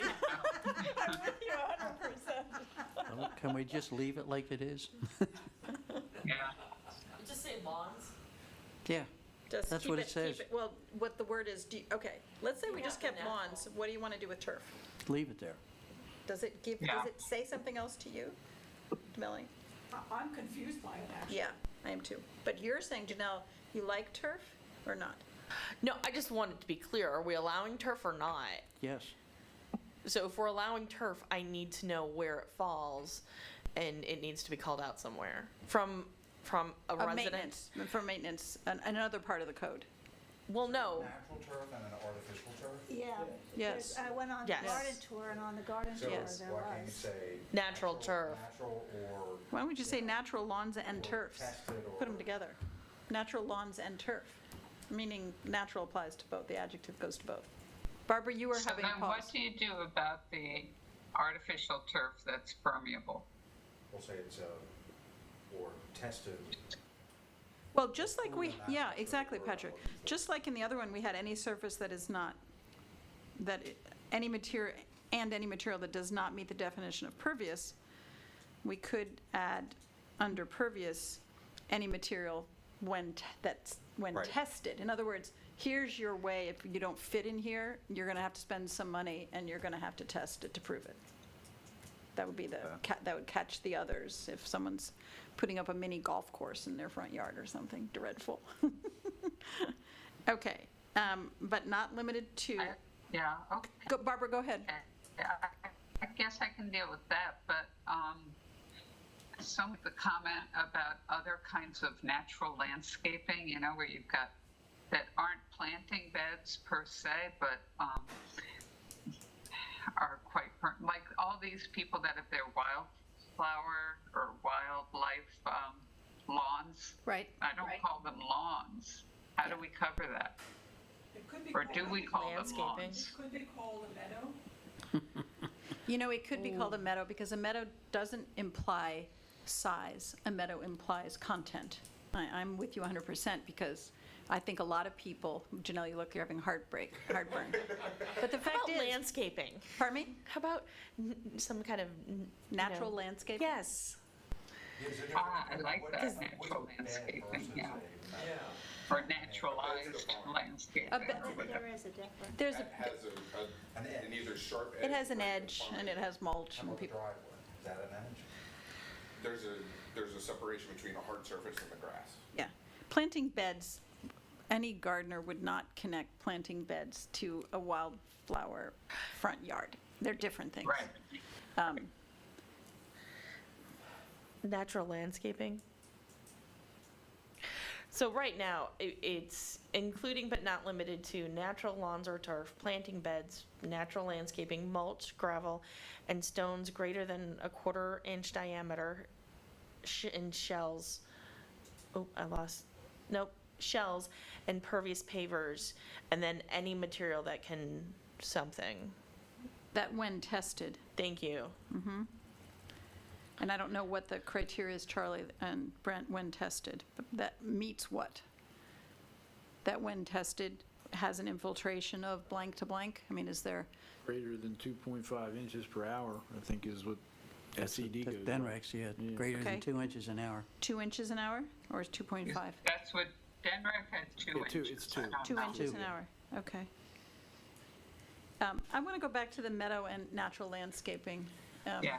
Okay, Melanie? I like meadow. I do like too. meadow. I do too. And I think people think of meadows as acres. There's no reason to. We have to, one of the things we're doing in public education is also leaning towards what else you can do with your front. And if you want to make it natural and you want to have really good native plants and pollinators and have a meadow feel, and there are many homes in Lewis that are moving, wilding, if that's a term, their front Yes. yards, okay? I think we should be encouraging that. I know it doesn't look like the beautiful English lawns, but the beautiful English lawns are water hogs and have to be mowed. So I think the word meadow is, I would put it over natural landscaping, because I don't know what natural landscaping means, but I know what a meadow means. How are you guys about meadows? Barbara, are you okay with meadows? I like meadows, yeah. You like meadows. Dennis? Good with me. So say natural lawns or turf, comma, meadows, comma, planting beds, then it just continues. Okay.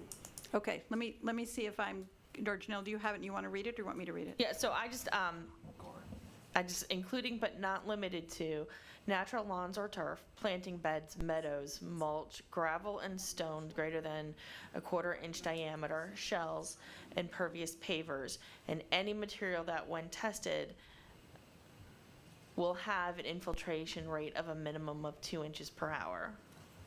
Yep. Okay, Brent, Sorry, I'm in pain today. if you need to sit and just talk loudly, no, you're okay? Do we need to qualify the pervious paver? Yes. Okay, how would you qualify So it? it's not just bricks laid on top of something? Like an engineered system or something? Well, doesn't of it that get covered in, manner? and it has to be greater than 2 inches an hour? You're just calling it pervious by calling it pervious paver. Yeah, so I think what we could do is Look, end it at shells and then do any material impervious pavers that when tested will have an infiltration rate of a minimum of 2 inches an hour. Okay, Greater than 2 inches an hour. greater Yeah. than, Yeah. greater than 2 inches. Thank you. Because it's not really the paver, it's the whole system, right? Yeah. I mean, it's the Correct. paver plus the Okay. subject base. No, that's a good change. Okay, That is good. yeah, that's And- clear. And I'll throw the monkey wrench out there. We've been talking about the decks as being pervious.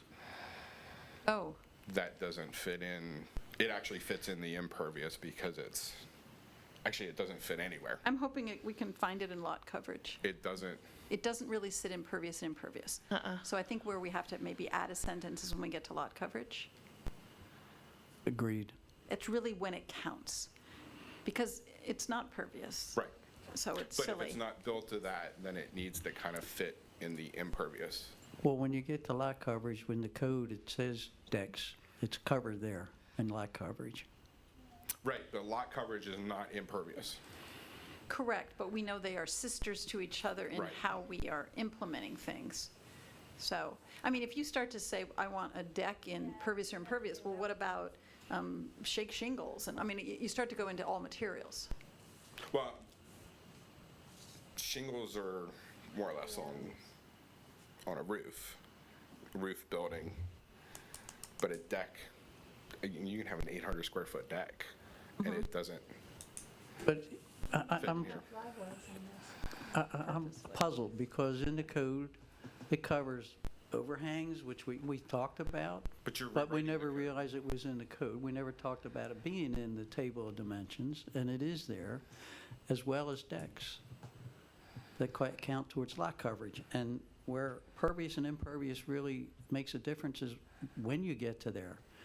You know, as stormwater runoff plus your lot coverage. So Brent's talking about looking at something different about decks, and that the decks have a spacing in between the deck boards. Yes, that you don't count. Right. Right, we've talked So- about that before. If you Yeah. have that spacing on the decks, then Yes. when you take the footprint of the house to do lot coverage, it doesn't count against you.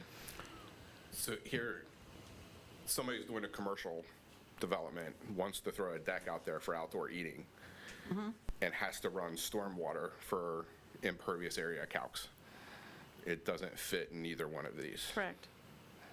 Then we'll expand. That's commercial. We're talking residential here. We'll expand lot coverage to address it. Let's just see if we Okay. can. All right. I mean, I hear your point. I just, lot coverage does not, I No. don't like tying lot coverage well, where would you to- put it? Where would you put space decking?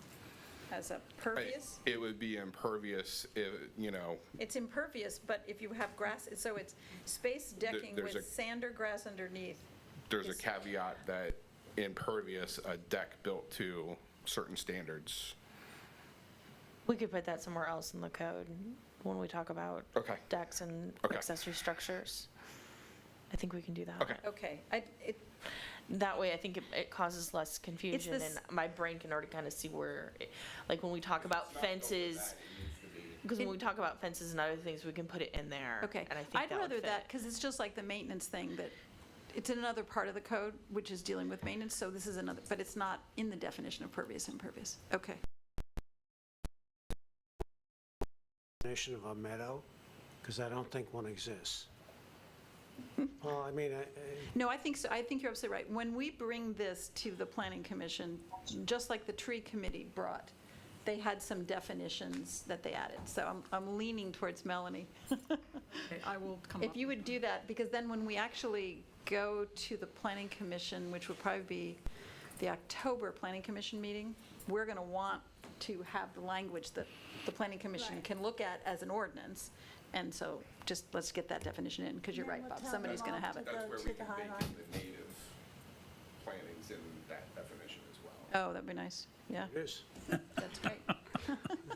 Dennis Okay. has got it up on Google. So Google says a meadow is a piece of grassland, especially one used for hay, a meadow ready for cutting. Yeah, no, we're not going to do that definition. Or one that's near a stream is the one right after it. Yeah. I think we have we're going to be a little more of a, Google will need to take Melanie's, AI will need to come in on that one. Oh, Exactly. my. Okay, that's a rabbit hole, don't keep going. Okay, so we have impervious, let's read pervious again. Sorry. Any material or surface that allows rainfall to infiltrate into the soil, including but not limited to natural lawns or turf, planting beds, meadows, mulch, gravel and stones greater than a 1/4 inch diameter, shells, and pervious pavers, and any material that when tested will have an infiltration rate greater than 2 inches an hour. Sorry, I had some typos, which is why I was like, Is it better in code to say greater than or at a minimum? Greater than. It's better to do greater than? Okay. All right, I feel, anyway, it's my opinion. okay. Should we say equal You're the to or engineer. greater than? Pardon me? Equal to or greater than? Equal to or greater Yeah. to? greater than just, you have to be over 2. Okay, So 1/4 inch minimum or is you can be 2 or more, okay. John, you have a thought on that? so. In the building codes, it's always not less than Yeah. 2 inches. That's of- what I've always seen, and we use that in the freeboard, like at a minimum, like we were on the Okay. negative Not low less than a side. 1/4 inch? We can Not tweak less the than whatever. quarter minor inch. verbiage Here. Okay. Whatever to the make number sure is. it's consistent with Okay. the And rest That's of the what I want to make code. sure, because sometimes we're Yeah. doing minimum, sometimes we're doing Yeah. not to exceed, and so, Yeah, as long as we're good at 2 inches an hour. yep, we're good. That's we the can DENREC rule, and that's, tweak that. yes. On both of them, can we change soil to subsurface? I like that a lot, because that is actually the next point about, it's all about the subsurface. You're having heartburn with subsurface change? Soil is kind of, we're the ones that are reading it and addressing these things, the engineers. Subsurface is everything underneath. Yeah, I understand that, but Not everybody aren't they has two soil. different things? If I Not have, everybody has soil. I have a surface You have on a my subsurface, property. and you I have have a a surface. subsurface. So what do you want to make it? I want to make it subsurface. So that could be like What- sand, that's a benefit. Yeah. It's a benefit. What, isn't subsurface what's underneath the surface? Correct. That's why I want Well, we don't have to it say Well, subsurface okay. instead of soil. I'm sorry, I'm a little dense. Explain that to me. Not everybody has- Subsurface is going to be, if I have clay under there, 6 inches deep. But that's different than what's on the top. I mean, I understand the difference, and I think we're going to address that That's- separately.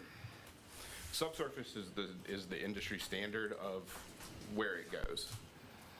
Let me come at this a little differently. Yeah. The way we've written on soil currently, if you're on the beach, You so don't have Dennis soil. and Bob, you have houses on the beach, do you think about that as soil or do you think about it as sand? I think of it as sand, but it's the surface of the ground. It's the It's surface. the ground, it's the surface of the ground, it's soil. Sand is a soil. Subsurface is something different to me. Yes, and we're going to talk about subsurface. So sand is a soil? Right, so to that point, if it doesn't get into the subsurface, then it's impervious. That's Okay, right. Okay, but that's a separate, But that's separate right now. than Yeah. what's preventing it from getting to that subsurface. If you got asphalt, it's never going to get there. What about saying infiltrate into the ground? Does that do it? That's very vague. When you look at Okay. all the definitions we looked at, it says infiltration into the ground. Why are we making this worse, more complex than it needs to be? Right, if it isn't soil, what is it? Some of it's dirt, some of it's sand, some of it's loam, some of But it's clay. all of those are soils. So from a general resident perspective, who's going to read this? Soil is what they're going to go with. Right. So I will go back to a comment that I heard a couple meetings ago, that there was water running off the grass, and the grass is planted in the soil, and it was running off of that. So it wasn't going into the soil, so the grass at that point would have met the definition of impervious. So sometimes I think we have to go with the common term to get most people Okay. headed. So I think we should stay with soil. I think Okay. we stay with what we have. I mean, I tend to agree with Brent, but we can leave it at soil. I mean, what really matters is whether it drains into the It's soils listed, the Dennis, in the soil proposed and the definition. subsurface. Yes. So before we kind of vote on this, the earth, which could be fill or anything, when we were talking about how to define pervious and impervious, and I think this is great what we've done today, we really were talking about, well, if I have, and we'll use the one that people talk about the most, if I have a shell driveway, now we would say, yes, shells are pervious, okay. The subsurface, there is a soil map for Lewis, and you can, as a citizen, go, and you can look at your soil, of which there are, what, 20 types or something, and we've been talking about. There's 80. There are 80, okay. What we had I talked. counted it. 80. What we had talked about is, if I put shells on top of a clay subsurface, I do not have the same permeability ratio as if I have shells on a sand subsurface. Okay. And so we were kind of coming around the corner to say is, it's really about the materials that you apply based on your subsurface. Surfaces, or 6, or even a dozen, we could probably manage this by subsurface.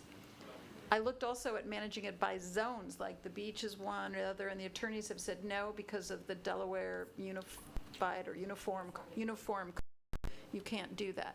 What the attorney said was you could treat your soil as a burden, your subsurface as a burden. So if I have a wetland on my property, I have a burden on my property that requires me to do certain things by code.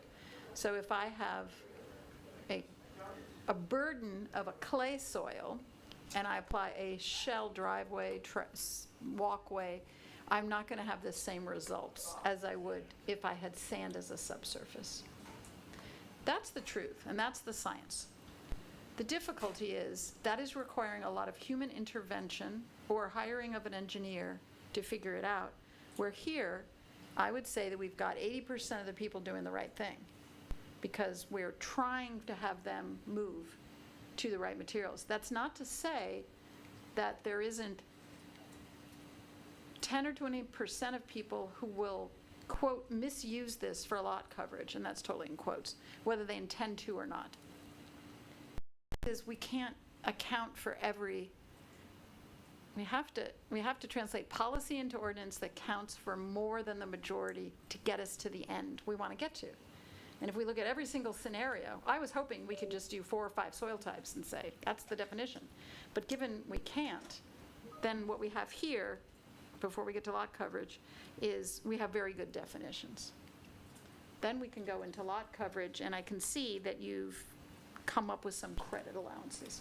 Okay, so I'm just preaching, I guess, because I really went around this so many times to try to figure out another way to get here in terms of lot coverage. I think what we have now is we have a definition of surface pervious and surface impervious that we've accepted.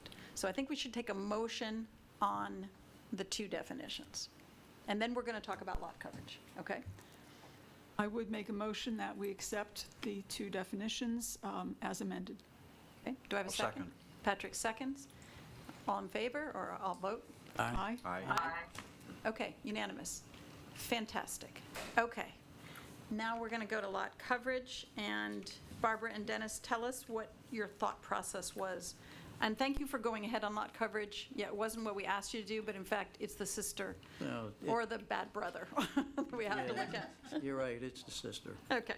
All right, Barbara, finish it up. Take it home. Okay. So this is where we really looked at what we heard from GMB and what we heard from our colleagues on this committee, that yes, we want to encourage people to do the right thing and have perviously surfaced driveways and parking areas, but you know, unless we test, we won't know how well they really work. So we thought that, you know, Brent had suggested the 50% credit, and we went with that. But he had also said, and we've felt the same way, that if you're willing to test, or if you're willing to install something in accordance with manufacturers or engineers' specifications that say, if you do it this way, this will be the result, then let's give people up to 75% credit. So that's what we're proposing under, you know, kind of as part of what gets counted in lot coverage. So, Amy, if you want to read the Yes. proposed definition. Yes, and not that anybody's on Zoom, but just in case someone listens in. So the proposed definition would say, the percentage of a lot which is covered with impervious surfaces, comma, including but not limited to buildings, comma, accessory structures, comma, swimming pools, comma, and conventionally surfaced, paren, in essence, impervious and paren, driveways, walkways, and patios. And then it follows with the next bullet, in the calculation of lot coverage, 50% credit shall be given to use of pervious surfaces for driveways and parking areas by right. A greater percentage, up to and including 75%, will be given upon provision of test results showing infiltration rates greater than 2 inches an hour, or services installed or to be installed in accordance with manufacturers/engineers' specifications for pervious surface systems. I just want to clarify something. My understanding is that if I put in a concrete or asphalt driveway, I am automatically getting 50%. No, because it's not pervious. In the calculation of lot coverage, 50% credit should be given to use of pervious. Thank you. Okay? Sorry. Pervious already tells you. heard it, you Yeah, know, just Pervious like- already said you can't do that, so. Okay. That would be a nightmare. I would know. I was like, I missed that. And I was like, Right. okay. I wonder if under proposed definition, it could say including but not limited to buildings, accessory structures, swimming pools, and all other impervious surfaces. I don't think you need, I think the definite, or the proposed definition is the percentage of a lot covered with impervious surfaces, because we've defined that above. You don't need to relist them all. I would agree. Right, it's true. I think we could end it there. My only For brevity. question is, I don't know, I guess, I'm thinking about it, if I put in a garage, I mean, obviously, that would count, I understand that, but would I think that? Because am I thinking primary residence? Actually, I'd like to make sure we have the word structure in here, not just buildings. So we could say the percentage That of a lot needs to which is be- covered with impervious surfaces. That could be added to impervious structure. Actually, I think I'm just going to get rid of buildings and put structures, because it's based on the city's definition, it covers more than just Structure is the covered. building. It covers, Structure has been defined elsewhere as well. Percentage of lot which is covered with impervious, we're going to take out all of the, in essence, we're going to take out all the examples, we're going to shorten this dramatically, but do you want the word structure in it? no, I'm gonna add, The impervious, instead of building, put structures. Oh, I'm sorry, in the impervious definition. Yes, because then structure is also defined in the code. yes. And it includes a building. Building is not defined, but structure is. I see, structure okay. includes building. Yeah. So how would it read? So, The same, except for instead of building, it says structures. so it's what we already just voted on, the motion was on. Limited to Okay. structures? So we're just removing the word, we're replacing the word buildings with structures. Correct. Okay, we're not making, that's just cleaning up what we just, our motion that we just went. And I don't think it warrants a friendly amendment. I think it's just clarity. Okay, on lot coverage, you're saying the percentage of a lot which is covered with impervious surfaces, period. Don't go into anything else because look up the definition and you know what you're talking about. Okay, well, that's, Would that eliminate the last bullet? no. That's your carry. So that's still there. The 50% But if- credit is still available. What, if you put clamshells in your driveway and they're pervious, are you only getting 50% credit for that? As it's written right there, yes. Or Okay. 75% if they get But tested. why, but well, I'm rethinking this, and I'm thinking, if it's pervious surface, why would you only get 50% credit? Why not get full credit? Because lot coverage is not impervious. Correct. They are two separate things. It's not lot impervious coverage, it's lot coverage. You are covering that lot with a driveway. no okay, matter so what a, it's so a, Wait a minute, you're saying a driveway is impervious? no, he's saying a driveway is pervious. Let's just use the one that we know is the controversial. It's not controversial any longer because we've defined shells as pervious. Yes. What Dennis is saying is if I have a shell driveway, okay, which means it's pervious under our definition, and now I'm coming in to build something else, and you're looking at total lot coverage, how this reads is, oh, that pervious driveway, we're going to only give you 50% credit for it when we're determining total lot coverage.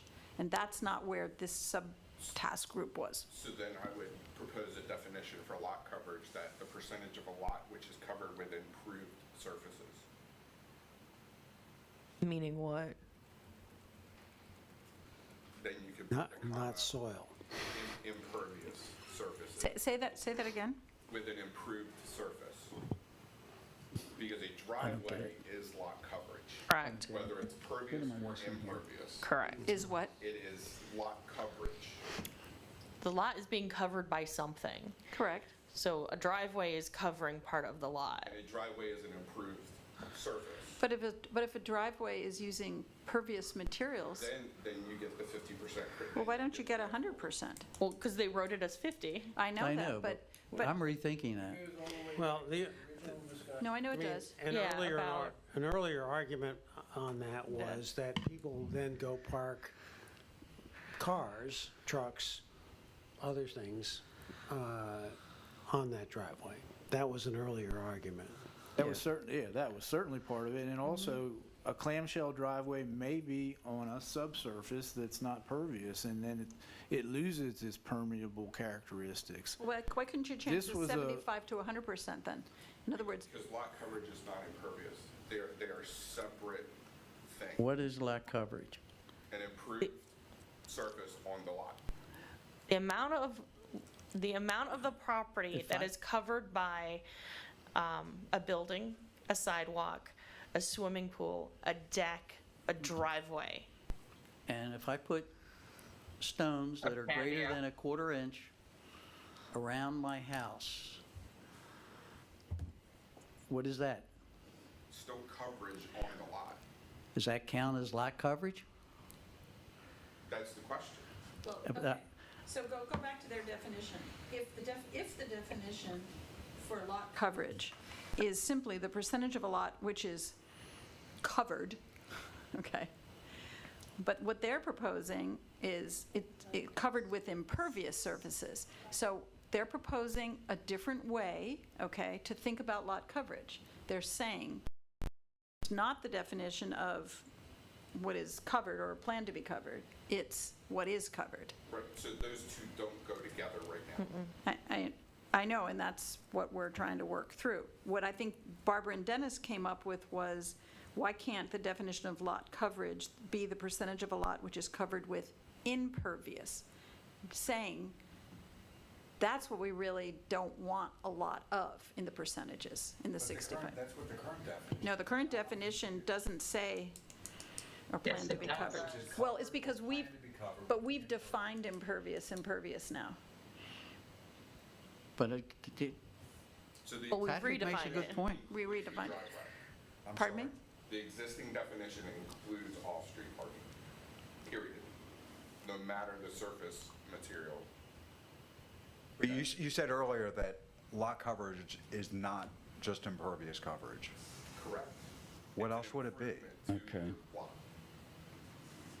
Like, Like putting in a patio, putting in a building, putting in a swimming pool. Right, so- That is coverage so if I'm when you're looking at an looking existing down. house that's been there for 50 years, what does that mean to me? The house, the driveway, the garage, The sidewalk, the Sidewalk. swimming pool, So the everything shed. that's impervious. everything that covers the lot, when you're looking down, that isn't basically green or growing. Is But that's lot coverage. impervious. That, not necessarily. Well, what else would it be? What other things that are not So you can put a impervious pervious driveway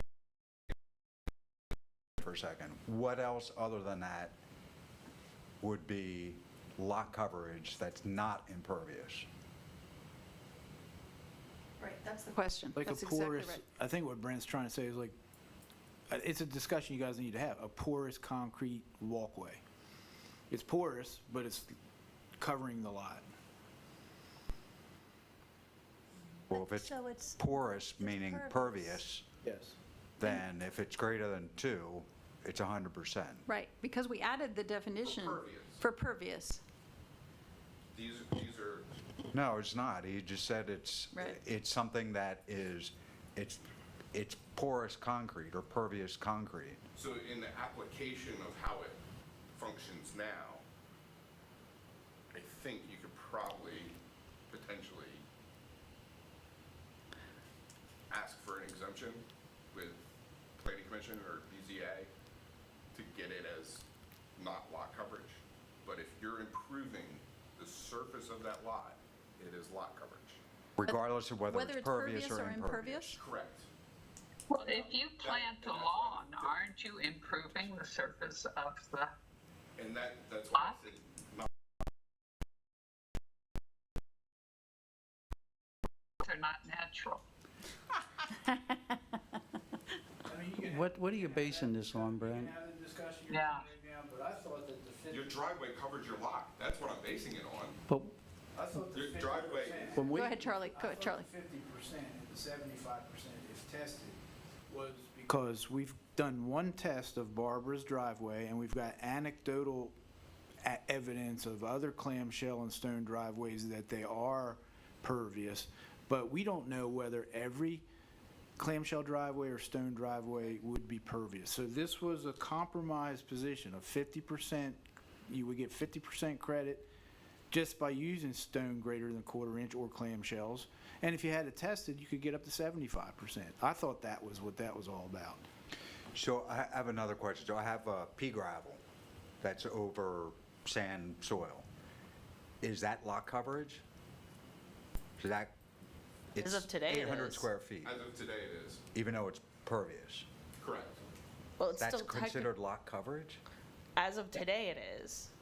Lot coverage does not mean pervious. But the, So but the which one? current definition says are planned to be covered with impervious surfaces. That's not an impervious surface. It is today. Today it is. what we're talking about. I know, you're talking about in the future. I'm with you. You're talking about the Redefining future. pervious. So Now, you're with the saying, new the current definition- definition is saying anything such as pea gravel, how about pine needles? Is that impervious, or? Oh, please. Seriously? No, I'm being facetious. I mean, So let's not go with the current, let's not look at the current definition, because we're not there. That's We're- right. Okay, let's Trying to move, propose a new we're one. trying to propose a new one, so let's just live with the new one. What we're trying to do is we've already agreed to stay at the 75% lot coverage reluctantly for a few of us. 65. I mean, 65, what did I say? 75. Oh, yeah, well, that's never, right, 65. It's mostly all 65. Okay, Some's it's different. mostly 65. You looked at that table, Dennis.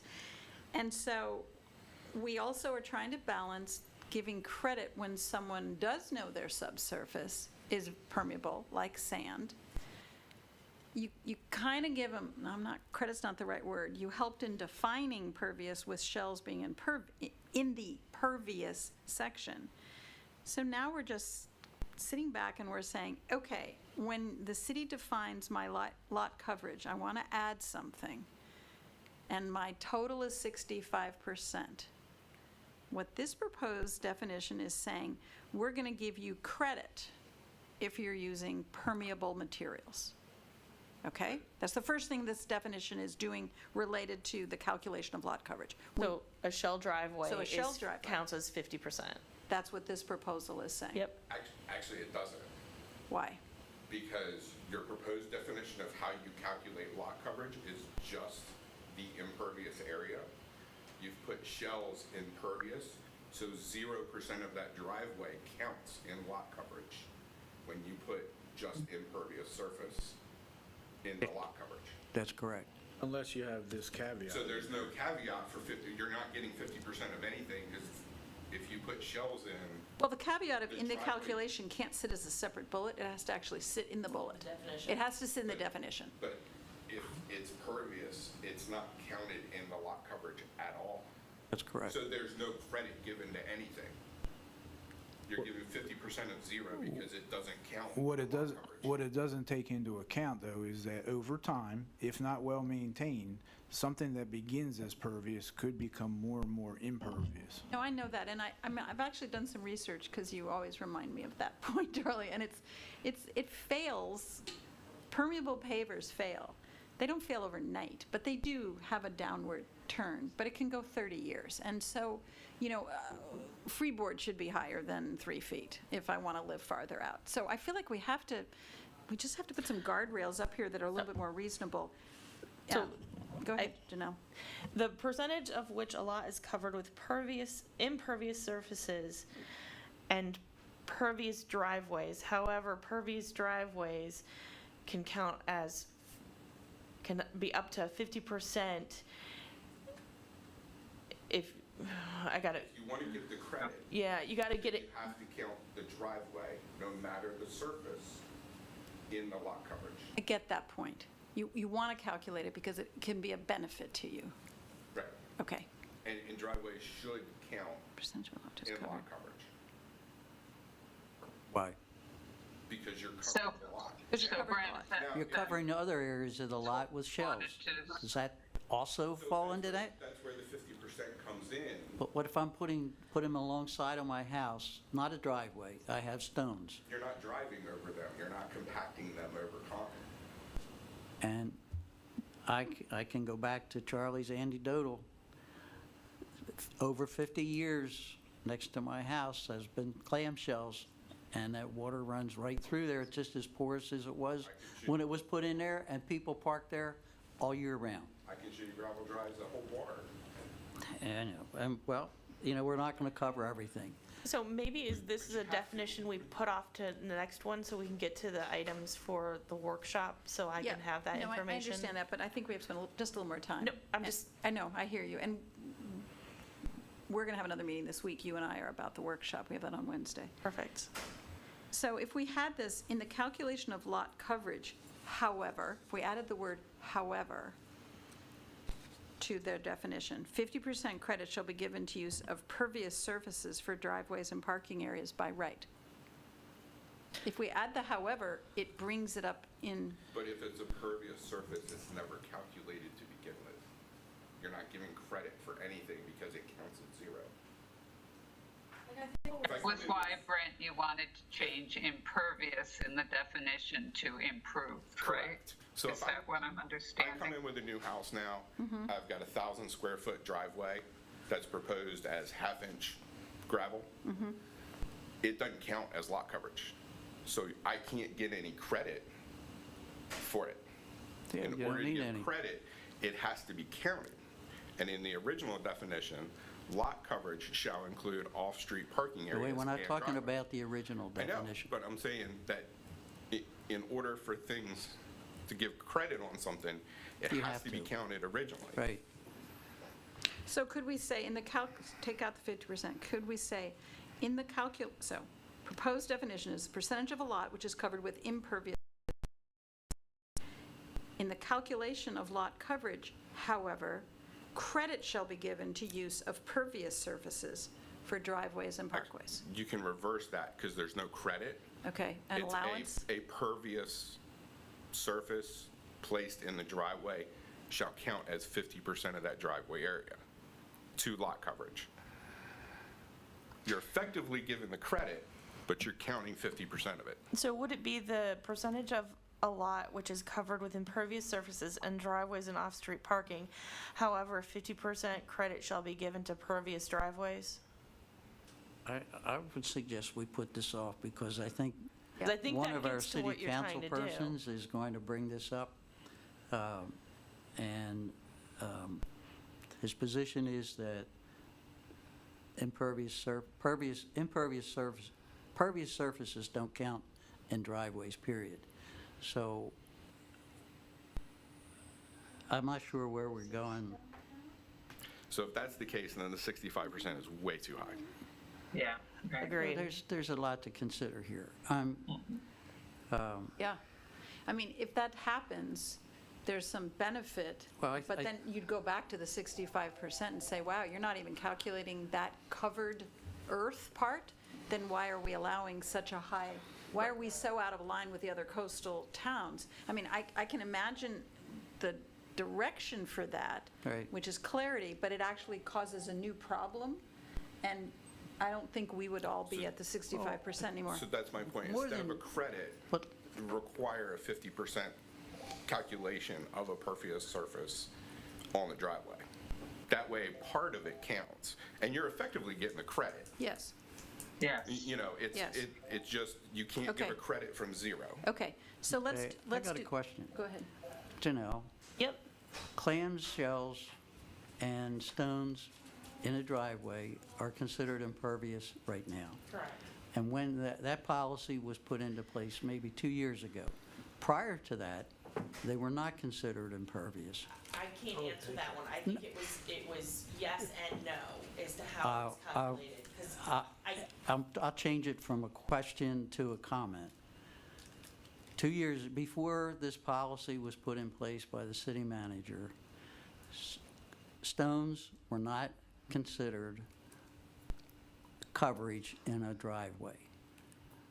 That's a fact, all right? And it's based on my personal knowledge, dealing with my neighbor who wanted to put concrete in. I suggested he put stones. The building official came out and said, if you put stones in, it won't count as lot coverage. And it really didn't have any adverse impact on buildings and the full thing of lot coverage. I just have a problem where we're going. And that's it. Well, hold just a second. 50% of the driveway area. Okay. I don't think we're ready today, but I think we're closer to this. So we have the definition, and then we say, in the calculation of lot coverage, driveways and parking areas are included. However, if shells or stones are used, only 50% of the driveway and parking area will count toward coverage, Yes. right? Okay, so what that's saying, that's English, but it's barely English. What that really is saying is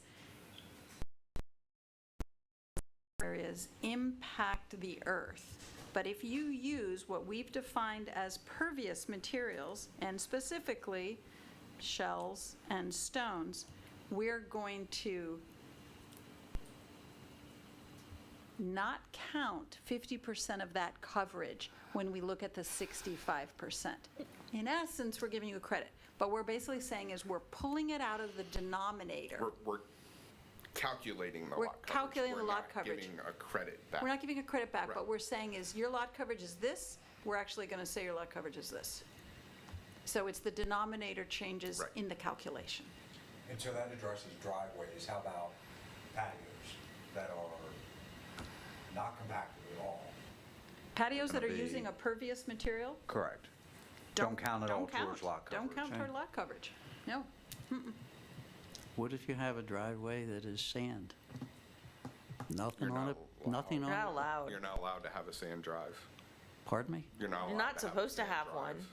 There Well, are you know- probably some out there, but based on the definition, it's supposed to be a dust-free material.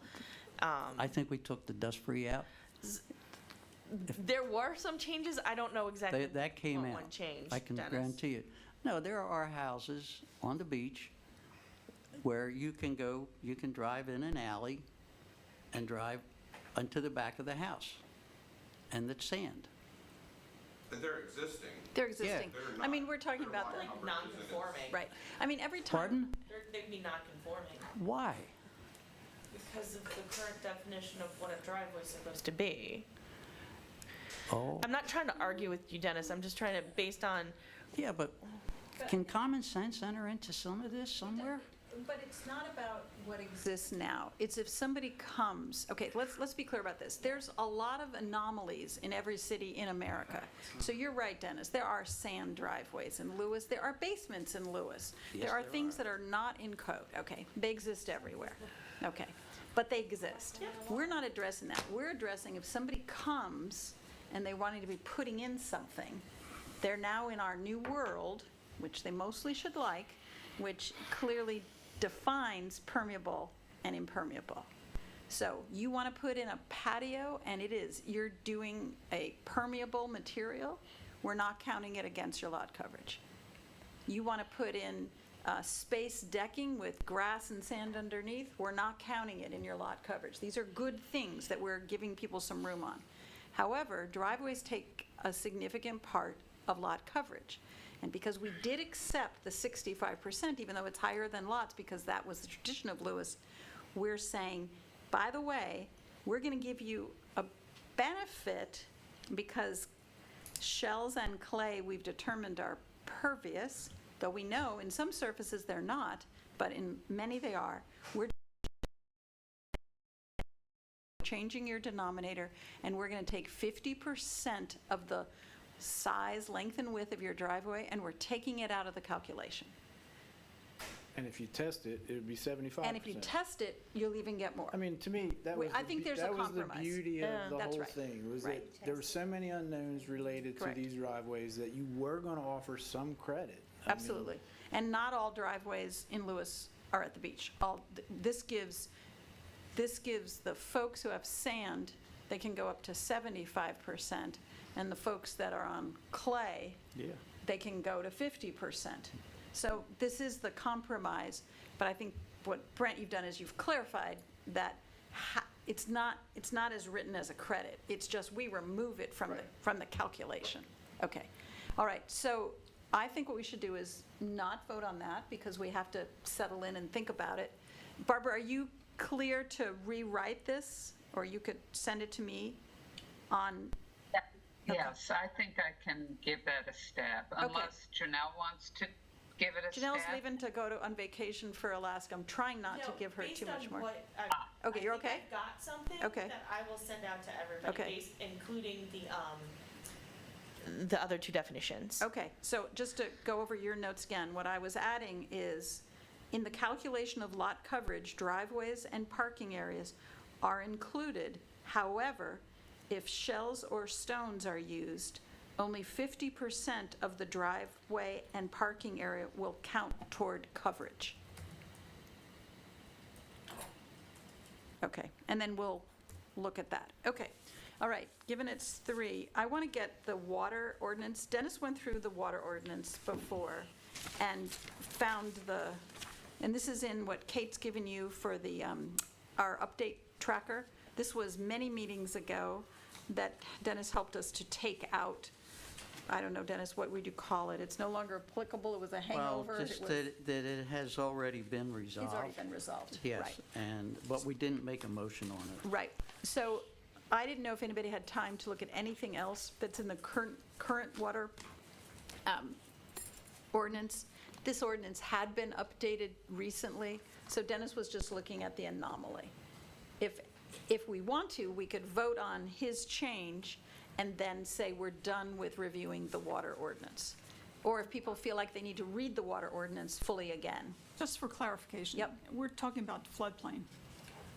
We're not No. talking about that whole Source section. water overlay Source water protection overlay area, protection area. just that defined area. The water, which one? But there was a source water overlay protection ordinance Yes, that was imposed, DENREC identified Yes. the area, yes. and the ordinance that was on the books said you couldn't do more than 20% lot coverage. That ordinance was updated, and I think that took care of what we would consider here, and that's why I made the suggestion, and Janelle and I agreed on that one, that we really don't have to worry about that. And so if we are in agreement, I would just make a motion that address source water overlay protection area and move on. I'll second that. Discussion? Kate, in the tracker, it has to go under the water resources. You have. Yeah, it's under water resources. That's what it is. It's not, so it's not on your tracker? Well, it was in the first one on floodplain, but It's not where it belongs, yeah, yeah. Is everybody okay with that? I mean, Dennis was just really cleaning it up. Okay. So as we started in April or May, that was one of the areas that we were going to look at, but we know that some of these, like even wetlands, was done fairly recently. So I want to make sure that we're looking at the ones, and with the direction from the Planning Commission, do you see any anomalies? Do you see any things that need to be cleaned up? And I think that's what Dennis found. Okay, so Dennis, why don't you make a motion on that? Well, I'll make a motion that due to the ordinance that City Council recently passed, there's no need for us to review the water resources. Any additional, besides the, We did make one change. yes. What did we didn't make a change on that. We made the change on The R2, R2. yeah, R2, but but we got rid of. we got rid of that. We did that motion. Yeah, do that that motion motion. was addressed a Right. while ago. So Okay. this is just a motion not to That we're review done. this. We're done with the water resources. Yeah, I don't even know if we need a motion, actually, right? We're just. Well, Yeah, let's that's do- what we let's do- brought it up let's do because a we motion. didn't make a motion. Okay, all right, so your And that motion was is what I just that we wanted have done a make it comprehensive technical. review. Yes, Yeah. okay. A That we- second to that motion? second. Okay, Melanie, second. All in favor? Aye. Aye. Okay, all opposed? No. Okay, we're done with water resources. We have a definition of pervious and impervious. We're still. Hooray. Yeah, hooray is right, exactly. Yes, Dennis and Barbara, thank you. Yes, thank And I you. think next time we meet, we'll tweak the lot coverage, seeing that we can all live with that. That would be good, Barbara and Dennis, to get that out. Go ahead and email to all of us, including Kate, Charlie, and Brent, so everybody has time to sleep on that. And I just emailed that to everybody with the two approved Fantastic. and Okay? draft lot Okay. coverage. All right, very quickly. Oh, good. Good, okay. So we have our public input session on September 19th. And so we have meetings, but Janelle will be on a well-deserved vacation to Alaska, so we're not supposed to be emailing her at all. At least she's not looking at her emails during that I'm taking time. it with me. Okay. Who is going to sit here with us, though, to make sure that John will be here. John will be here? Oh, fantastic. Okay. Not that you're not fantastic, but that's great. We And have then John. Jamie will be able to help And Jamie will with be able to the do that. Okay. IT, AV. So what I would like to do is, the task, and I don't really want to take everybody's time right now, would you look again at what you're going to be presenting at the public input, like Patrick did, okay? Patrick's our star presenter. And what I want you to do is, A, tell me if you are okay about presenting the area I gave you. If you don't want to, I mean, I just made assignments, and I gave you potential topics that you could present and questions for the table. But you can make any variation of that. However, we need to lock that down so that we can prepare for the workshop and we can get all the logistics, okay? We have to get slide presentations, we have to get every table's the right name, what the question is, all the logistics behind the scene, which, when do you get back? On the 13th? On the 13th? No, the 14th. Okay. Kate, please check on your hours with I know. Charlie, whether you have any more hours. I think you're probably running very close to her cap. Oh, gosh, no. 18 hours coming into August. That's why we Okay, you probably, Not using like any. okay. So if you send in what you want to say, some people are good with PowerPoint, some are not. You don't have to have PowerPoint if you don't want to. It is nice when people are sitting, if there's something up on the screen, it just helps people to stay focused. So, but remember, you're only going to have 3 to 4 minutes. Your task is to set the table for the public input session so that people are not just saying, well, I want to talk to you about general lot coverage. We actually have proposals by then, okay? I want to talk to you about floodplain. No, we actually have proposals. So we're going to try to have people react to our proposals, but of course they can add in anything else they want. But what we're trying to do is we're trying to get prepared to be able to write an ordinance or tell the Planning Commission we don't need one. One thing on floodplain that a city council member raised, so Brent, this is your presentation. If you can start with, we're not asking anybody to change their house now.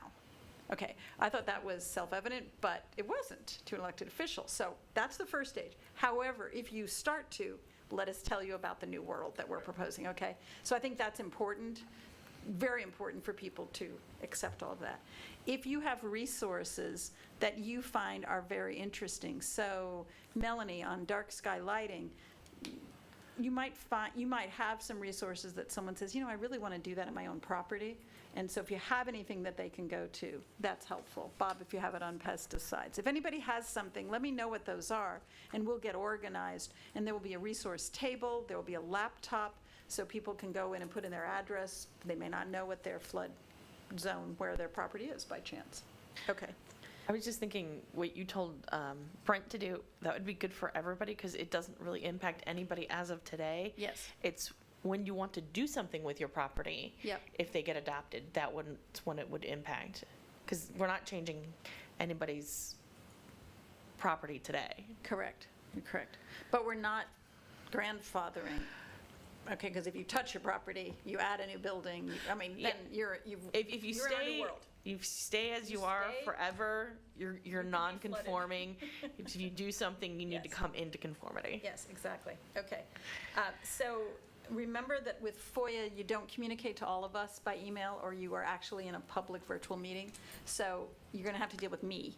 So if you have something, deal with me, I'll deal with you. If you have like another subcommittee member, that's fine, but no more than 3 of us communicating at one time.